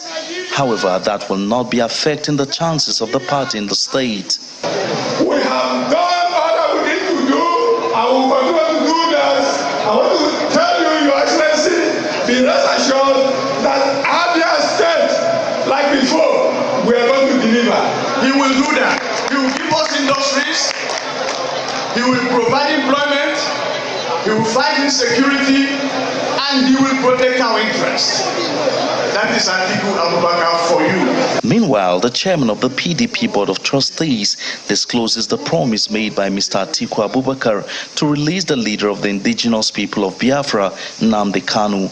The good news for us in the Igbo is that that within the first 100 days in office, that he's going to release our son unconditionally. Our son is going to release him unconditionally. And he's a man of his words. These assurances appear to ignite some excitement in the campaign train as the national chairman of the PDP attempts to set the record straight over his comment in Kano State days ago. We want to restore the dignity of the Igbo man. And I believe that with the PDP government, which will come into place from May 29, 2023, with Atiku at the head, and myself, State of Okowa as his vice, we will restore the dignity of the Igbo man. I want to repeat here, in Umuahia in Abia State, that the APC called the All Progressive Congress has brought shame to Nigeria. It is the only party that has come in and everything has deteriorated. Abia State is home to the Aba Market, a major commercial hub in Nigeria's southeast region, and Mr. Abubakar plans to tap into the resourcefulness of the people. My fellow brothers and sisters and people of Abia State, I want to appeal to you. Take this appeal to those who are not here today, that we PDP will be prepared to give Abia what Abians want. It is not an issue of ethnicity, it is not an issue of religion, but it is an issue of good governance. A minute silence is observed for the souls of 3 police officers attached to the advanced team of Governor Ifeanyi Okowa, who were killed by yet-to-be-identified gunmen on Friday on their way to Abia State. Emperor Simon, Channels Television News.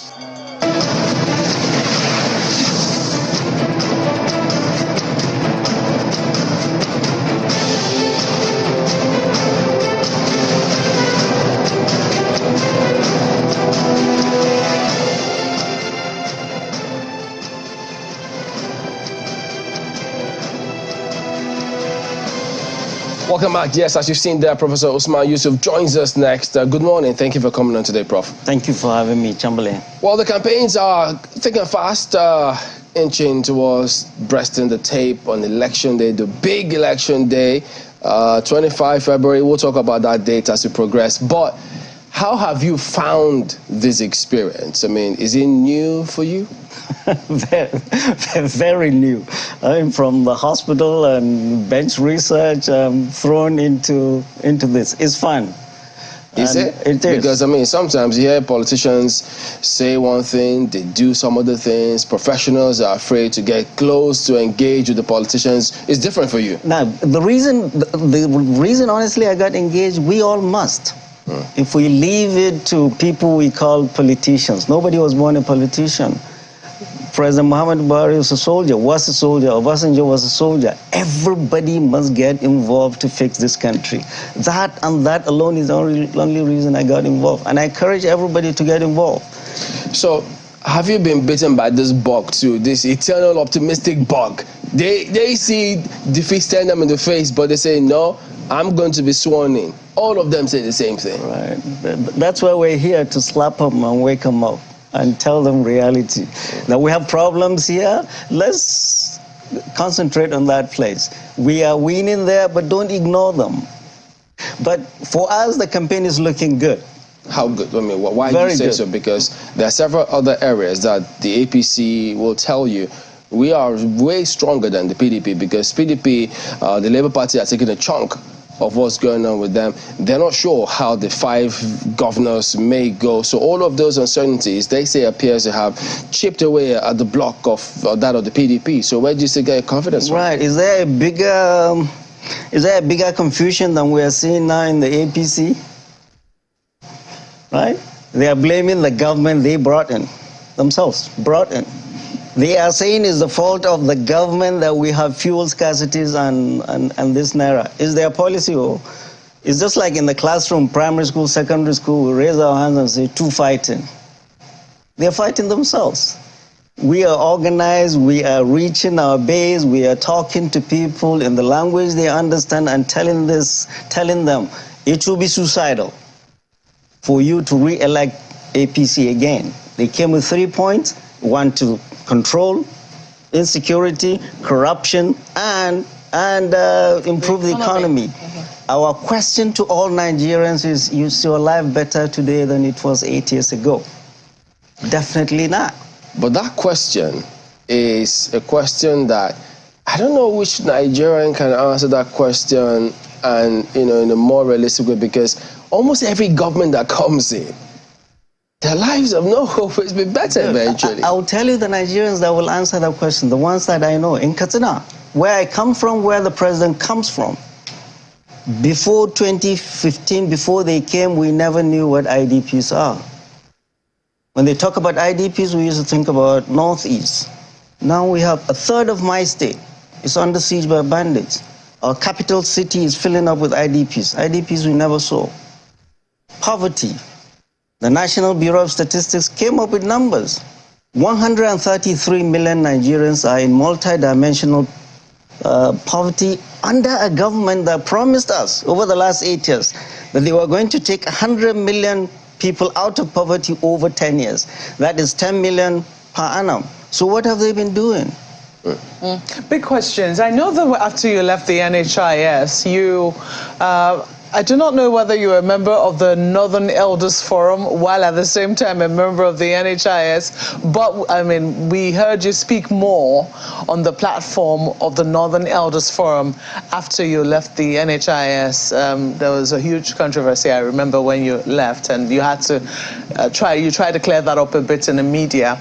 But in the Northern Elders Forum, you started speaking up more, will I say, a little more loudly in the wake of the banditry that started to overtake certain parts of Nigeria. Some of the solutions which you proposed, however, were not, were quite controversial. It would seem that you were asking that the bandits be paid more attention to. It almost sounded like as if you were advocating for the bandits, who had wreaked havoc on the lives of many Nigerians. What precisely would you, I do not know whether the stance of the Northern Elders Forum is what the PDP is taking as how it intends to fight insecurity, especially in that area, or is your stance as a member of the Northern Elders Forum different from what the PDP is proposing to do in terms of dealing with insecurity in Northwest, especially? Very good question, Mokwe. And I don't know if Northern Elders Forum has a stand on insecurity.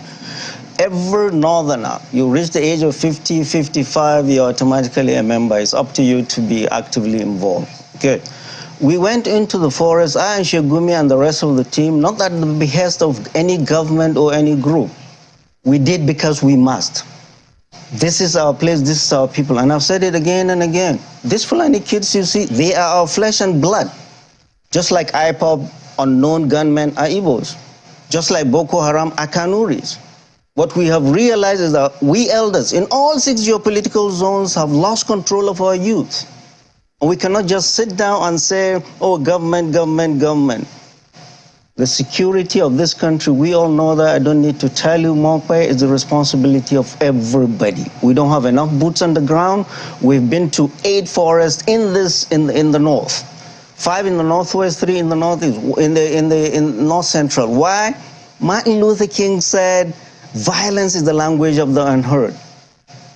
We have lived together with these people. Why are we where we are? Prof, you say we have been to the forest. Who are we? We, I, Shegumi, and Shegumi's delegation. For the last 2-3 years, we have met all these heads of bandits. Why? We went to here, and we would come back and speak with the elders, with traditional rulers, with clerics, with their elders, and with the governors. We'll hear from the governors and go into the forest. Not at the behest of Northern Elders Forum, or government, or the military. None. So you separate what you were doing with Sheikh Gome from, you were not speaking as a member of the Northern Elders Forum? Not now, not he. No, I'm not speaking on behalf. There is a spokesman, very, very eloquent one to my older brother, Dr. Hakim Baba Ahmed. He will speak. But on insecurity, banditry, we have invested. I have invested 3 years of my life getting to know what the problem is, because we must. If all Igbo elders had gotten involved in this unknown gunmen, they are not unknown. They are Igbo kids. Every elder must get involved in the insecurity in his part of the country. That's the only way we can solve this problem. So what do you make? I mean, because, you know, all of this has been a little blurry ever since I think a member of that delegation, you know, I do not know. I'm still trying to recall what position he held, but he was said to be a journalist, will I say interceding also on behalf of people who were held. I do not know how much. Did you have any intercessory role when people were taken on the train tracks in the wake of the Abuja Kaduna train kidnap? I do not know whether you played any role in that instance. I was the secretary of CDAC, Chief of Defense Staff Action Committee. 7 of us, 3 generals, retired generals, myself, a diplomat, an academic, Fulani elder. On the side of the government? Yes, we invested 6 months of our life. This didn't happen on the 28th. There was somebody who was arrested. Yes. You're aware of that He's not incident? part of the committee. He never was. He never was? No, never. He was never part of CDSAC, Chief of Defense Staff Action Committee. I was the secretary, and I was the one that made the statement when we got them out, the last ones out. Do you think that there is, I mean, some people will say that, you know, at some point we need to have voices that are neutral, voices that are apolitical, especially if you've been in situations like that. Do you think that getting involved in partisan politics is the best way to, you know, really push this agenda which you have in terms of what you would like to see in terms of development, say, for instance, in the North? Absolutely. And the problem is our broken politics. I'm a physician. If I sit in the hospital and see only patients, it is that politician that will determine what I do in the hospital. You must get involved. Unless doctors get involved, healthcare will not improve. Unless ASU members, lecturers from the university get involved in politics, education will never change in this country. There are many ways of getting involved. Do you have to join political parties? Oh yeah, absolutely. How do you get involved? Virtual? You must get involved. But in that same Katsina, what you spoke about, the president did say to the people there, look, don't disgrace my party. Vote us because we've done the best that we can. And the feedback he said they got is the people say, yes, we will vote for you. But now you say that they see something completely different. And you believe him. Let me tell you, our politics in Katsina has been vibrant from the beginning, since Tele before. We are not the people that anyone will say, vote for this. If President Muhammad Buhari himself raises his hand in Katsina, we will not vote for him. People are fed up. People are tired. Did they lie to him that they will vote for him, his party? Who said, this is the crowd, hired crowd, they brought them from Kano? We saw the buses. From Kano? Absolutely. Ganduje loaded them up from Kano, and these politicians do a lot of stuff. But so don't believe the optics. The reality is on the ground. So what about the PDP? Don't they hire crowd themselves too? No, we're not crowd hirers. We're real McCoy. We're real politicians. I'm sorry I have to go back to this insecurity of a matter, because some people will say that, you know, at some point, you know, when we see insecurity on the ground and we have voices speaking up against it or looking for solutions to it, you have to ask what their interests are. Is it so that it can now become a sort of advantage for them in politics, or is it really because they're interested in helping to get solutions? Question for me? Indeed. I have no joy in joining this politics. My joy is fixing the mess APC is leaving to this country.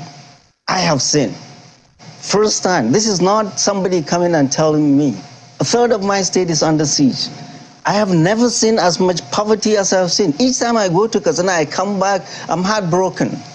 The abandonment which you speak of, would you say that it started today?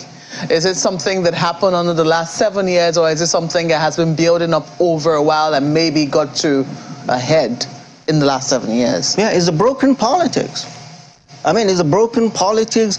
Politicians get into office not to serve, but to serve themselves and their families. We must change that paradigm, and you can only change it if you get into the trenches. And that's why we're getting into the trenches, because we see the sufferings of our people. What are the solutions which your party is proposing? Because we've seen different solutions come up. For instance, for the Almajiris, in the time of President Goodluck Jonathan, there were schools, Almajiri schools built. Today, most of those schools have been abandoned. They are not in use. A number of them now serve as IDP camps, and some of them are really not in use. What exactly is the solution that your party is proposing to address the issue of insecurity, and also addressing the millions of children who are out of school who could eventually become fodder for this sort of insecurity in future? Right. So this is when we were growing up, and I grew up the same time as Nasiru El-Rufai and Sheikh Gumi. We were in Zaria together in 1976.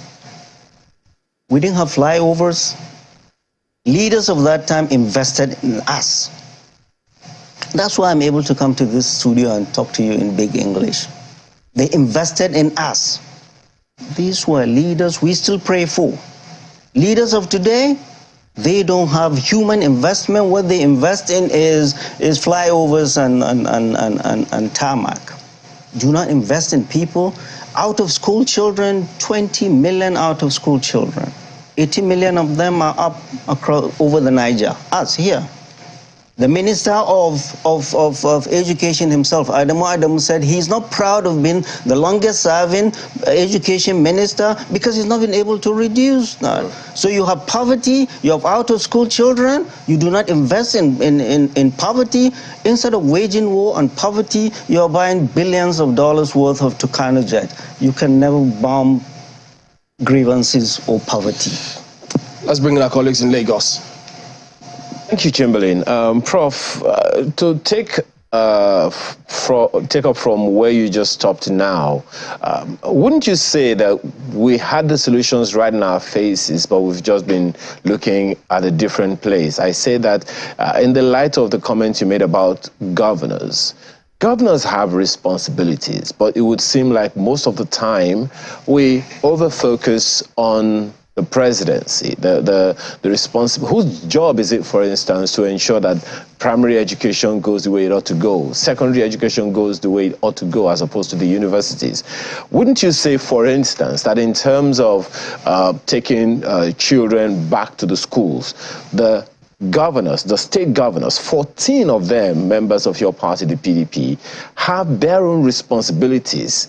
But unfortunately, it would seem that we focus more on the responsibility of the federal government as opposed to that of state governments in this regard. Absolutely, you're right. And the most important person to a people is the governor, not the president. And what happened is that all the 36 governors, they have emasculated local governments. Local governments are the ones that build schools, they are the ones that take care of little dispensaries, primary healthcare clinics, but the local government fund is with the state governor. You go to all the 700 and something local governments, nothing to do, because the money is at the center. So if the money does not trickle in for people to do the little things, take care of the little things, nothing will happen. So local governments, they are the government closest to the people. They need to have their funding. Governors need to be able to do that. And governors need to govern with the milk of human kindness. I do not see that. I do not see that. So this is where we are today. Governors need to do better, and the president at the center needs to be able to shake them up and ask them to do the right thing. Well, it's not enough to say, oh, there is separation of power. Yeah, it would then seem that we're not even hearing the voices of your own governorship candidates making some of these comments along the line of the things that you have said. What will the governors themselves do? Or is it a global policy, a global manifesto of the PDP that the governors themselves are compelled to line up with? Right. I mean, and there is no template for every governor to do. I mean, things have to be taken and domesticated according to the states. But every governor, every gubernatorial candidate know their responsibility to their people. And they need to do better. This is a solemn responsibility, and many of these governors are not taken seriously. That is why we all must come in and raise our voices. And it doesn't matter the richer state to the poorer state. The richer the state, the more corruption. We are where we are today because of twin evils of corruption and bad governance. You take care of these two, we won't have all of these problems. And now, all the governors are guilty as charged. Okay. 21 of those governors are members of Europe, the major opposition party to yours, and your party has 14 of those governors in office as at this day. What in that regard would you say the chances of your party are to win at the seat, at the federal government seat in Abuja and across the 36 states? Yeah, our chances are good. Remember, President Muhammad Buhari came with how many governors? The CPC, he had only one governor in Nasarawa State. The beauty of democracy is that people will make that choice. And that choice will be made on the 25th. And I hear some governors saying they are the leaders, they are the governors, they decide. No, the only place you decide now, after the primaries, is your government house. Now the choice is for the people. And I tell youth wherever I go, your PVC is stronger than AK-47 or AK-49. Line up, cast your ballot. And we are here to make sure that your votes count. So long as we have a free and fair and credible election, we don't have any doubt our candidate will win. And I must commend the President and Commander-in-Chief, President Muhammad Buhari. He seems committed to leave a legacy of a free, fair, and credible election. And INEC, the chairman of INEC and his staff, they're doing a great job. I've never met him or any of the staff, but it's a Herculean task, and we commend them for that. And we commend all security agencies. But I call on every Nigerian, every citizen, especially our elders, our traditional rulers and clerics, to come in and lay their authority and their voices to have a peaceful pre-election, during election, and after election. Democracy is not a do-or-die thing. You win is people's choice. You lose is a people's choice. And that day will come on the 25th. May the best man win. And that best man, in my opinion, is undoubtedly Atiku Abubakar. Yes, interesting, Professor Yusuf. Good morning, and it's good to see you again. I'm interested in your... Yes, I'm interested in your new political leaning. In the outgoing administration, you served at a time as Executive Secretary of the NHIS. And one would particularly say that you, after your exit from the NHIS, that you spoke of the administration in glowing terms. So it's interesting to see you now, speaking for the opposition, the People's Democratic Party. First of all, what informed your affiliation with the PDP now? Would one say that it's a protest, following your the way you were removed as NHIS boss? No. I'm just exercising my right as a citizen to choose whatever party, and that's what I'm exercising. And to be honest, Bukola is, someone, for goodness sake, who in his right senses will ask to go back to APC what they've done to this country? Honestly, that's the only reason.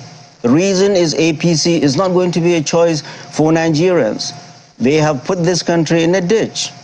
And we are not going to the driver, the driver, they cannot just change a driver and expect that car will come out. No, we need a change. And that change is Atiku Abubakar, undoubtedly. This country is in the ICU. I'm a doctor, 41 years and counting. If a patient in the ICU, you need an experienced doctor, not a rookie. That doctor undoubtedly is Atiku Abubakar. But I mean, they'll also tell you in the ABC that, look, we've got a doctor too. He's been there in the polity and hanging around, been around, made people for a while. So he understands diagnosis, political diagnosis, and they think that he should be the one to occupy that seat. Good. And I made the diagnosis a long time ago. I said, Bola Ahmed Tinubu's politics has always been regional, especially in Lagos.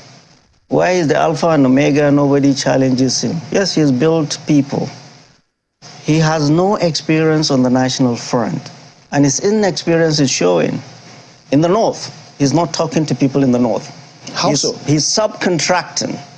Notice, he's subcontracting the campaign in the north to praise singers and APC governors. When he comes to the hustings, the campaign hustings, he only dances and leaves. And I've said it long time ago, I hope his campaign listened. None of the APC governors in the north has the goodwill of the people to deliver anything to him. None of them? None. None. How many are there? 14? What about the president? He's his chief campaigner. He said he will be handing over to an APC candidate. He's very optimistic about that. Yeah, he wishes, but the choice is ours. And we're not going to allow that to happen. Has he lost all his influence all of a sudden, the president? The president? His goodwill? Absolutely, and I said it. There has never been a president. I am old enough to have seen 13 administrations from that of General Yakubu go on to now. There has never been, out of that 13, an administration that came with this much goodwill, nationally and internationally. This goodwill has been squandered over the last 8 years. Squandered. Over the last 8 years. Not listening to people, arrogance of power, this messianic complex, and intellectual laziness. Not engaging with people, not listening to our problems. So how can we, this is the power of the electorate now that we are going to exercise. That the power of the electorate is our PVC, and we are going to change. This is what democracy offers us, that no other form of government offers us. And the president knows that. And he's a decent enough a human being to realize, even if it is his only son, contests and loses election, he will not do anything compared to all the other previous presidents. It will be an interesting one as it plays out, because, well, we don't know how this things will play out. But Prof and all the other party members always say that their candidate will breast the tape. So I guess we'll wait and see, because if they all will breast the tape, whose event are you going to attend? Well, Prof, thank you for coming on, and we wish you all the best. Thank you. All right. Thank you very much. We'll be back in just a moment. We'll look at some parts of the law for you. We'll tell you why when we return. Stay with us.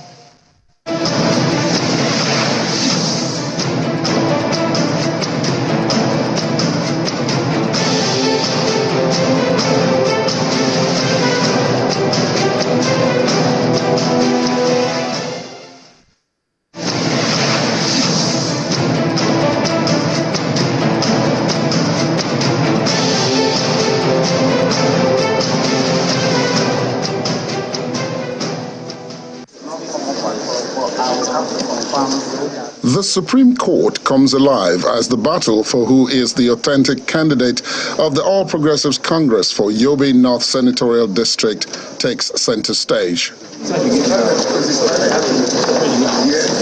The courtroom has supporters from both sides and lawyers as the five-man panel of justices delivers judgment on the suit, which determines the fate of the President of the Senate, Ahmed Lawan. Justice Sentus Weze delivered the majority judgment, stating that Mr. Bashir Machina ought to have commenced his case at the Federal High Court with a writ of summons in view of the allegations of fraud in his suit against the defendants. The justices say that the decisions of the Federal High Court in Yobe and the Court of Appeal in Abuja were perverse and must be set aside. However, two other members of the panel, Justice Adamu Jaro and Justice Emmanuel Agim, disagreed with the majority judgment. They held that the lower courts were correct in their findings and declared Mr. Machina as APC's senatorial candidate for the Yobe North Senatorial District. While reading his dissenting view, Justice Agim says APC's primary election held on June the 9th, 2022, which produced Mr. Ahmed Lawan, was an illegal contraption and a ruse, as it was not monitored by INEC. He notes that Mr. Lawan's withdrawal from the Yobe North Senatorial District race on May the 12th, 2022, to vie for the APC presidential ticket automatically disqualified him from the National Assembly election. The two justices held that Mr. Machina was lawfully nominated because the primary election of May 28, 2022, which produced him, was lawfully conducted in line with the provisions of the law. The minority decision says the conduct of another primary on June the 9th, 2022, where Mr. Lawan emerged, is in breach of Section 84, subsection 5 of the Electoral Act, as the APC never cancelled the one held on May the 28th before organizing another one. They therefore dismissed the appeal by the APC for being incompetent and unmeritorious. The President of the Senate had sought to clinch the APC ticket for re-election to the Senate after his failed attempt at the party's presidential ticket last year. However, the lower courts affirmed Mr. Machina as the party's valid candidate for the Yobe North Senatorial District. Mr. Lawan had initially decided not to pursue the case, but the APC took on the case, insisting that he was the authentic senatorial candidate of the party. This victory is for all of us involved. I am the symbol, but the victory is for our party, the APC, and for democracy. Mr. Machina and his lawyers declined to speak on the judgment.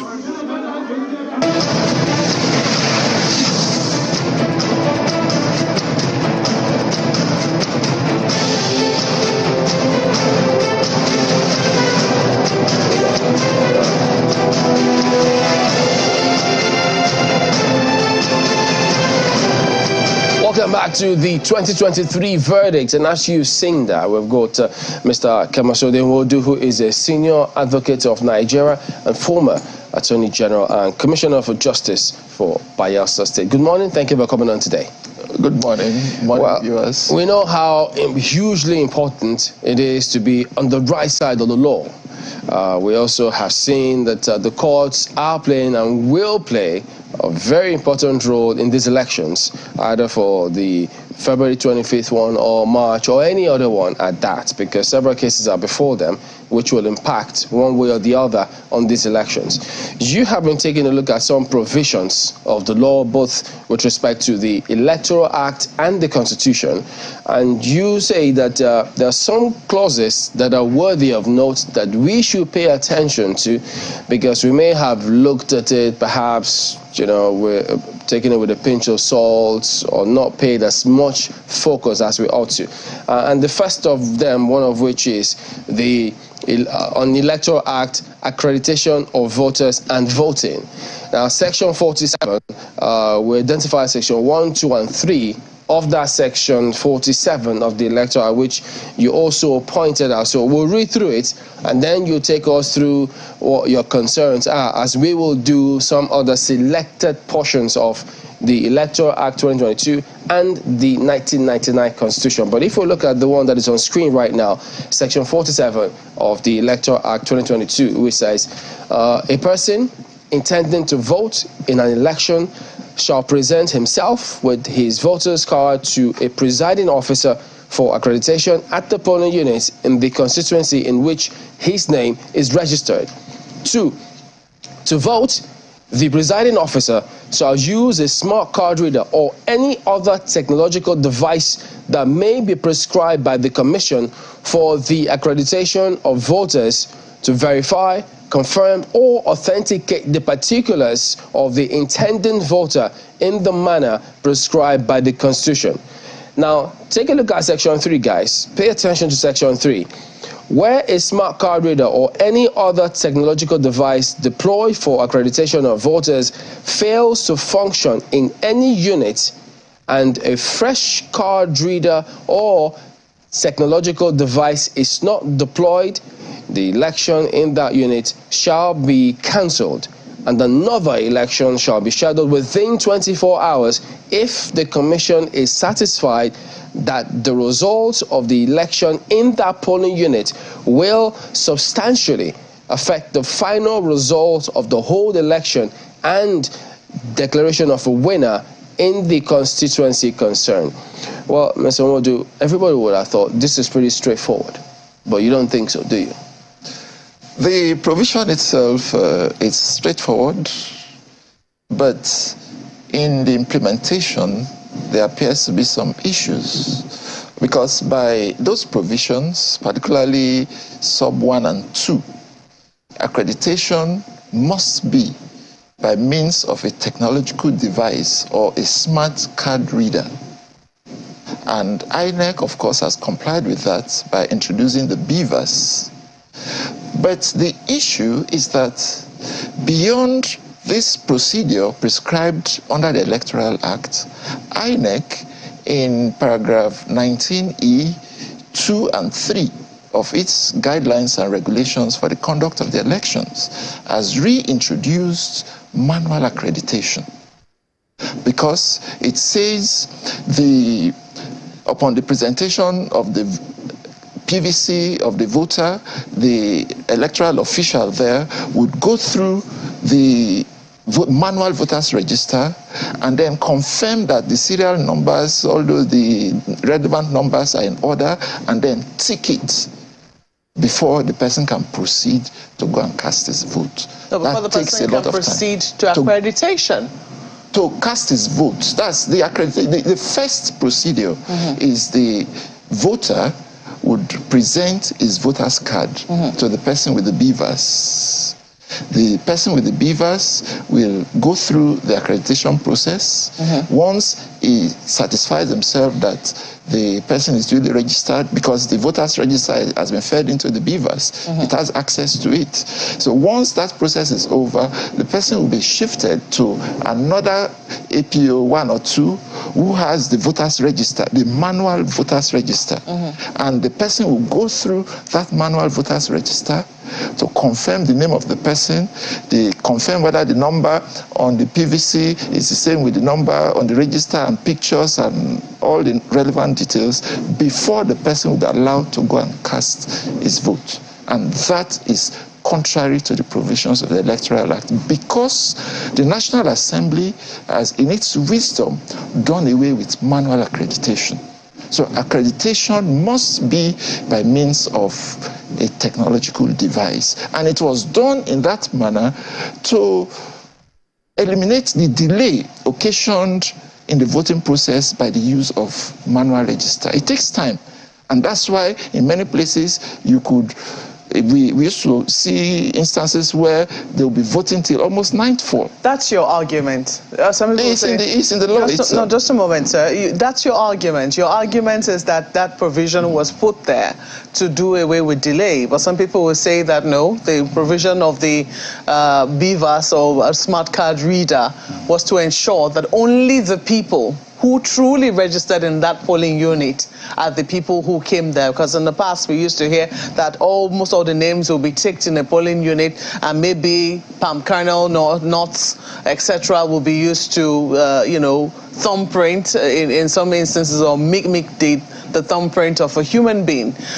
So if INEC is following the Electoral Act by using the BVAS to accredit, or well, we've been told it's the BVAS this time around, to accredit, that is part of their procedure. That's right. That's in their guidelines. Don't you just think that if they're taking off the name off the voter register, that's like a, how will I put it now, more of an administrative procedure, so that perhaps that same person doesn't come back again and say, oh, I have been accredited before now. The BVAS, we're not certain, has a way of ticking to be sure that somebody who voted before doesn't come back and vote again. So isn't that a way of making sure that whoever it is that has been ticked off that register doesn't come back again, present himself again and say, oh, or herself, as the case might be, and say, oh, I'm Julie, I'm a voter, I want to be accredited once again and vote? Isn't that more of an administrative procedure? Not necessarily, because that was the procedure we had before. and the National Assembly clearly departed from it. Because imagine a situation where voting goes on till it's in the night, the security challenges. But with the beavers, it does away with all those problems. It doesn't take time to vote, and with the beavers, voting would take place within the specified time. INEC is bound to follow the provisions of the Electoral Act, and in any case, that administrative process or procedure, as you mentioned, cannot even be used anywhere else, cannot even be used in court. And the beavers, which is a technological device, should have a way of knowing whether a person has come to vote a second time, because it has done the accreditation. Everything is there. When you say it cannot be used in court, do you see any possibility of this kind of matter coming up in court? Why not? It will. It will come up. On what possible ground? Somebody may even argue, because INEC has stated that the hard copy of voters register should be used. Somebody can argue in court that the voters register should still be produced in court. Before the introduction of the beavers, if you are challenging election on basis of accreditation, over voting, so many grounds, you must tender the hard copy of the voters register.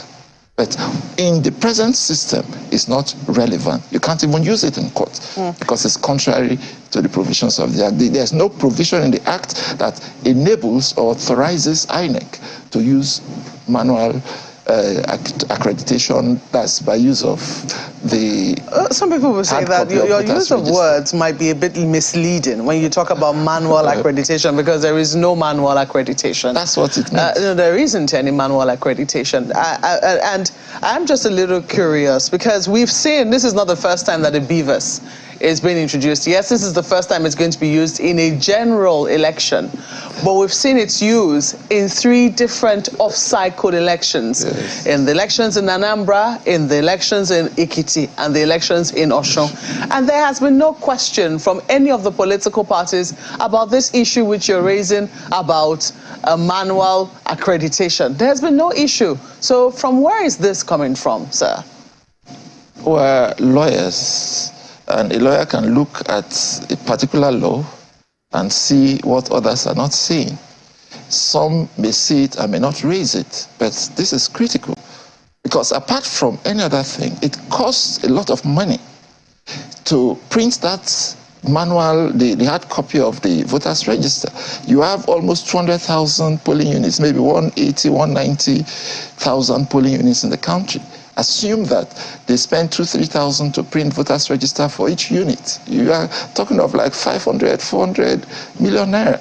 It was printed in the first instance, and when INEC did the voter registration, there was a process that mandated it for it to paste, and I think it's still one of the demands of the Electoral Act, to paste this voter register at the polling units for people to go and raise claims and objections, verify that their names are there. There was no objection to that.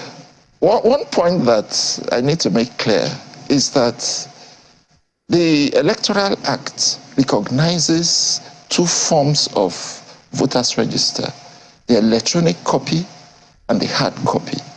And there are instances where hard copy will be used. People apply for copies, you give them, and the Act says INEC should keep both electronic and the hard copy. But for purpose of the election, section 47, 1, 2, and 3 are clear. Those subsections, they are clear as to accreditation. And the procedure allowed by law in those sections is electronic. So that is by technological device. So from from the issues you've raised, yes, what is the cure? The cure is that it should be abandoned.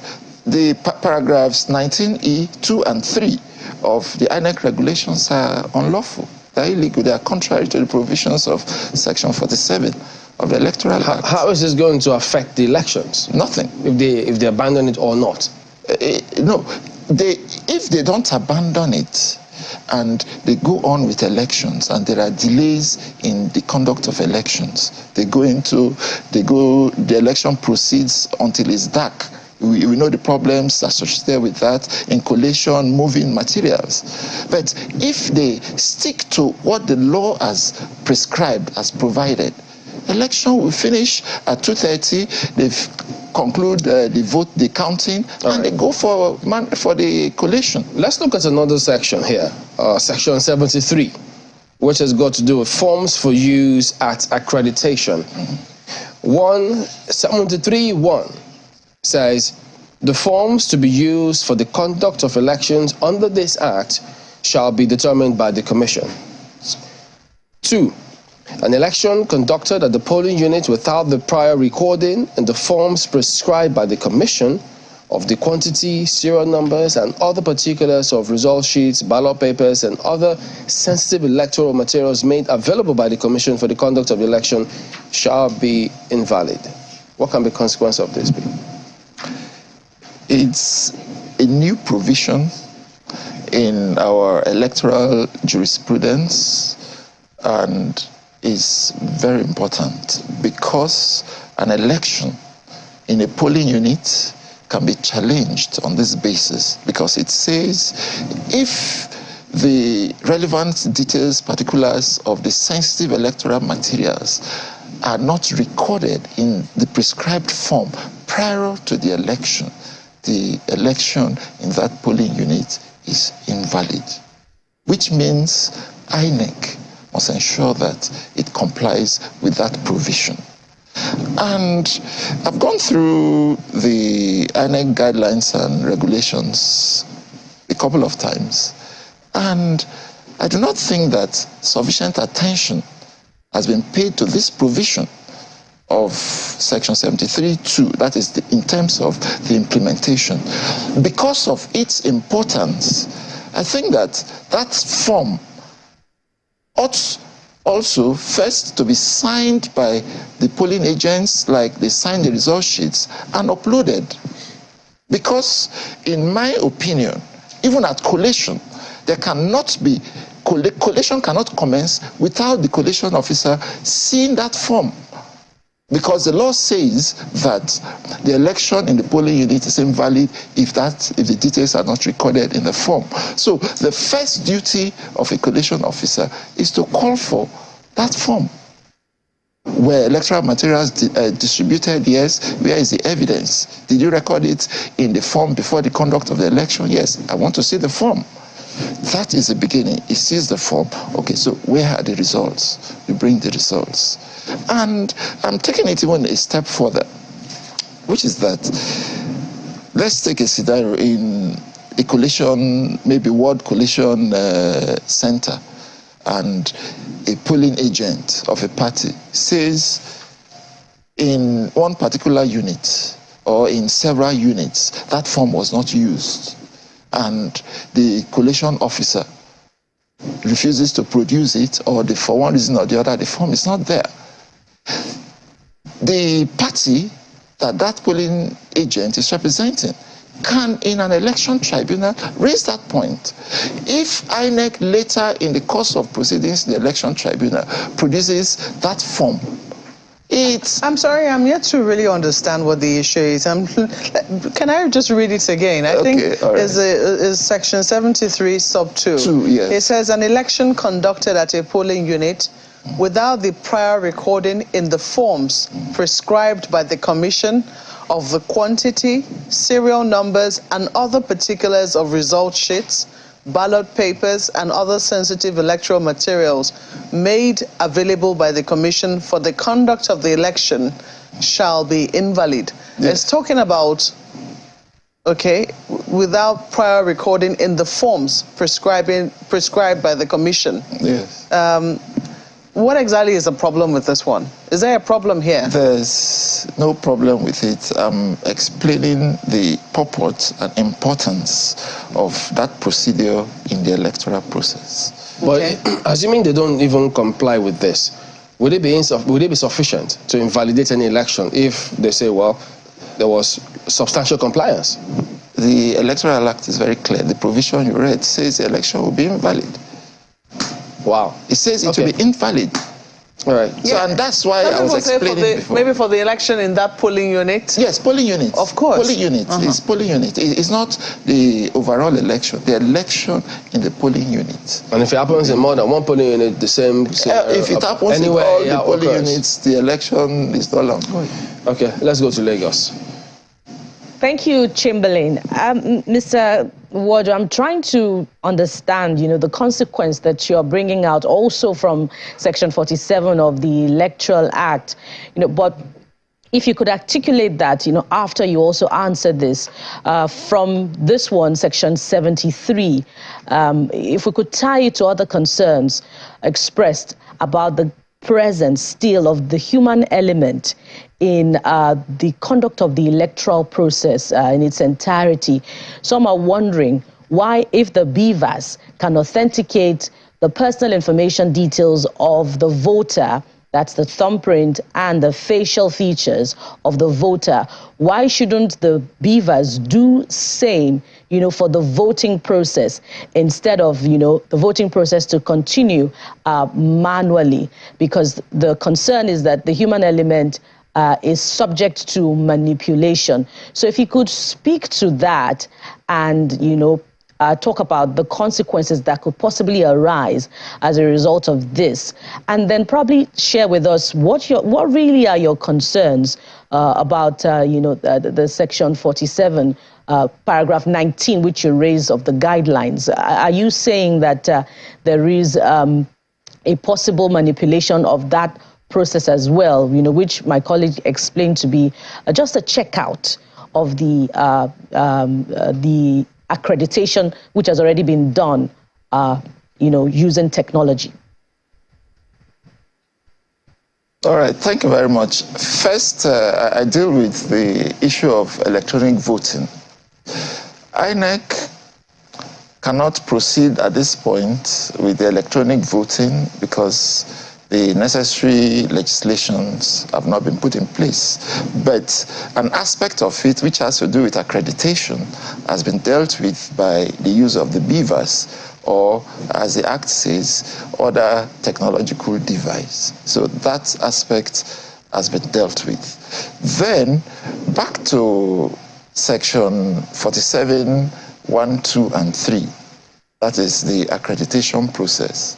The point I'm making is that INEC is an agency of the federal government and is bound by law to obey provisions of the Electoral Act.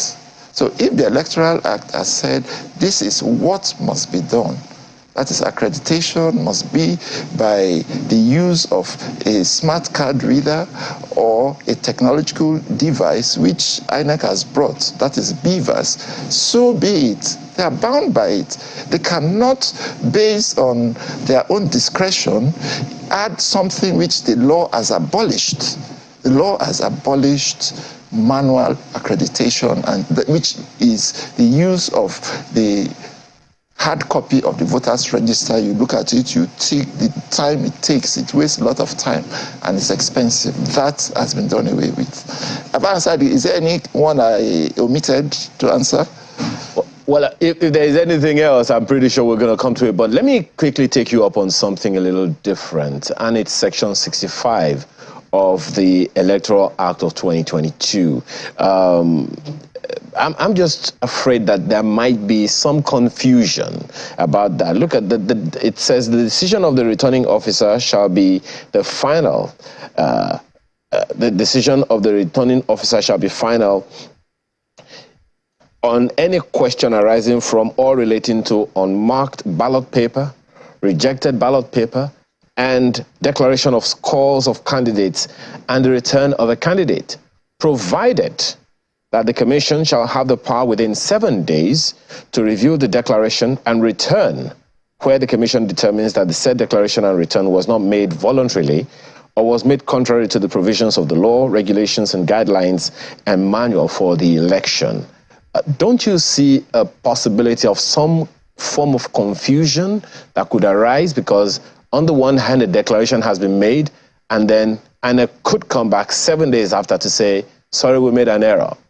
And then the whole thing makes a completely different declaration based on that review. Yes, there's no foolproof system, but that section was introduced because of allegations before now that some returning officers were forced, put under duress at gunpoint to make declarations of results. So that's why that provision was inserted. It cannot be foolproof, but it's designed to address issues like that.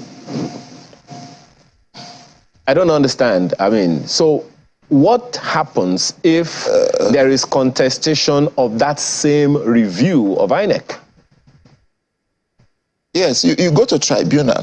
That is, INEC, the provision has given INEC the authority to re-examine the entire situation. Maybe people will make presentation, they will say the returning officer was compelled at gunpoint, INEC will call for evidence and maybe document any evidence that will be available to it, and then it will make a determination which will either confirm the declaration made by the returning officer, or it could make any other declaration.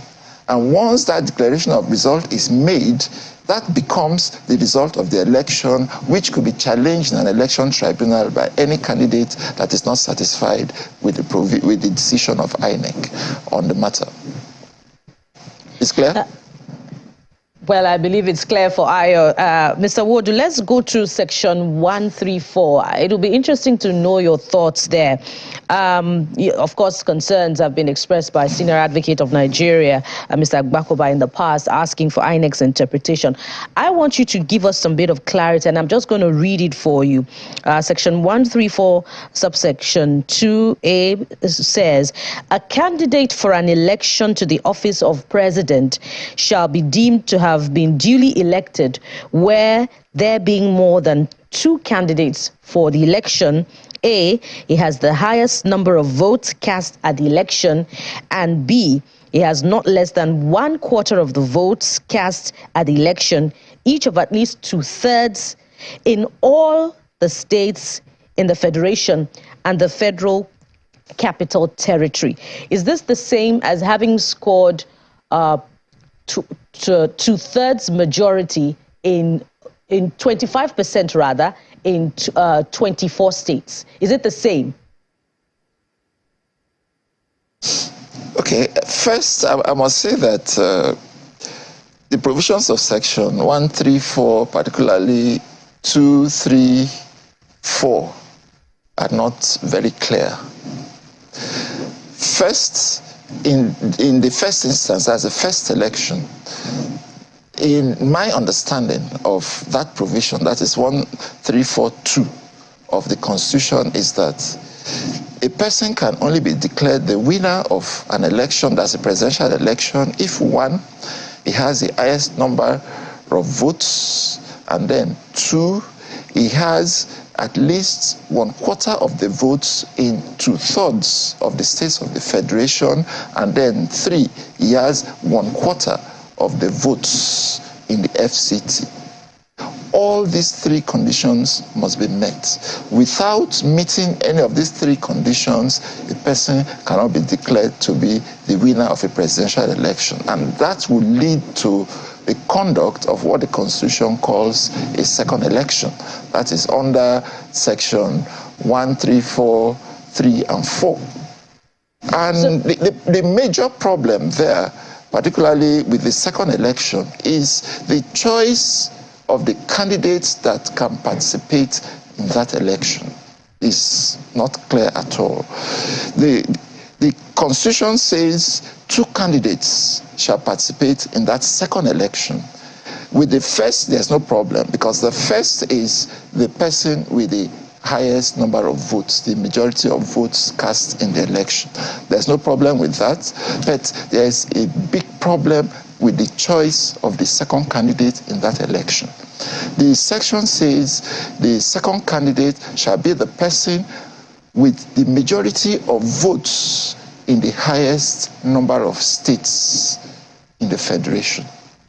The first question, there are many other problems, but the first question is, who is the person that has majority of votes in the highest number of states in the federation. Why is that a problem? Is it not easy to determine? Oh, very difficult.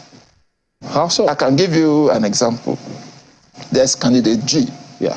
Let's say he gets 20 million votes, and again he scored the highest, he scored majority of the votes in, let's say, 15 states.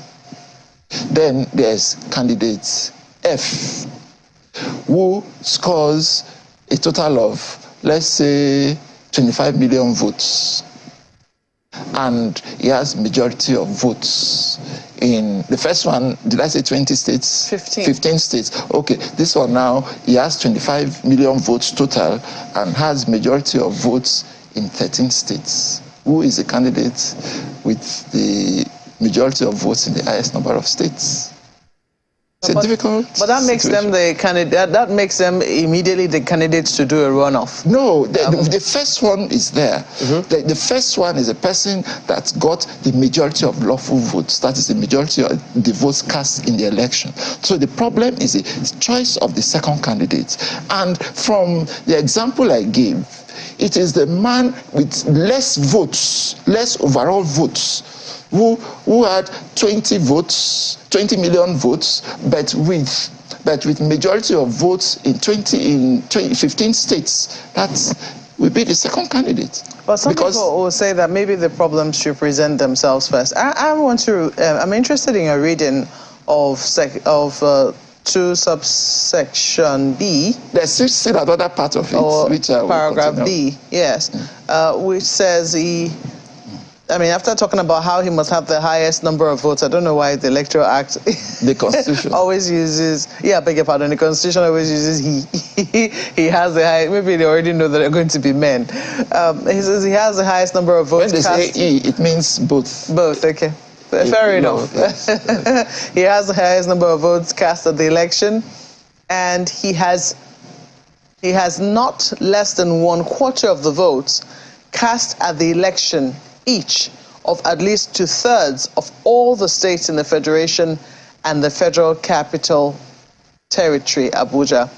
I find it interesting that you're reading the Federal Capital Territory as a separate requirement, as per you must have 25% in the Federal Capital Territory.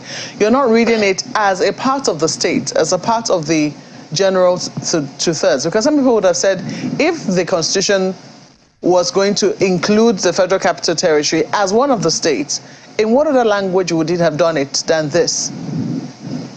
The Constitution, I think it is in section 3 or one of the sections, those early sections, has specified the states in the Federation.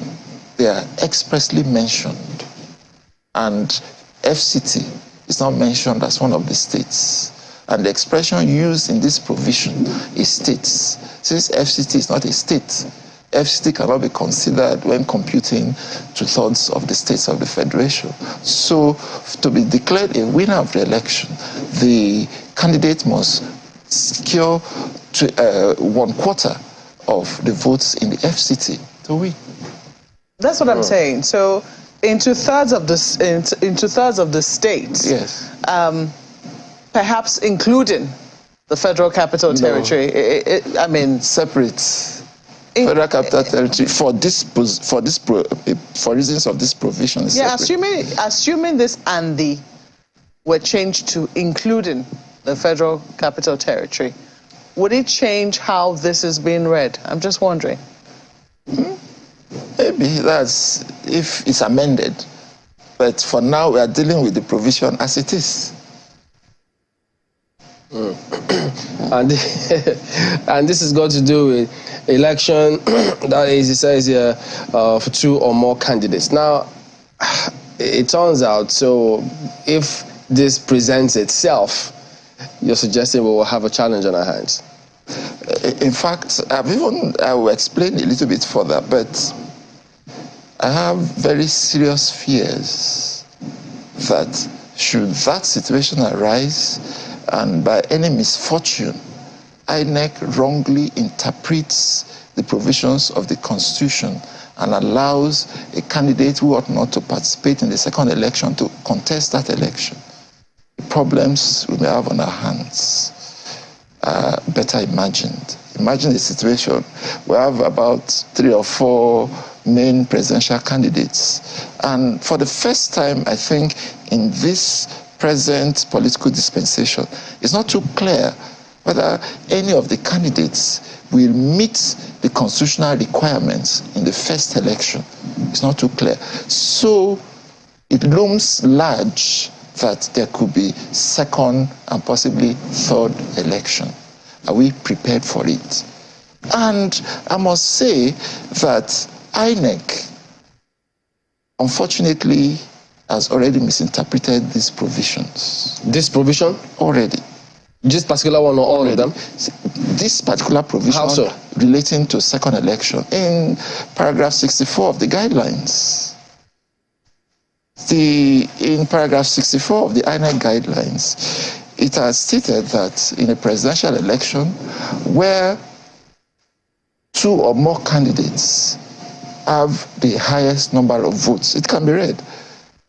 INEC, the electoral commissioner, the Federal Electoral Commissioner shall not declare any of the candidates as the winner, but instead we conduct a rerun election, which it calls a rerun election at a time to be specified by INEC. That is contrary to the provisions of the Constitution, 134, particularly 3 and 4, because those provisions have specified when the second and third elections can be conducted. And the situation envisaged by INEC in paragraph 64 of its guidelines is yeah, not but one of INEC them. will still decide the date. I mean, INEC will still, it will follow the... Not just the dates, the circumstances.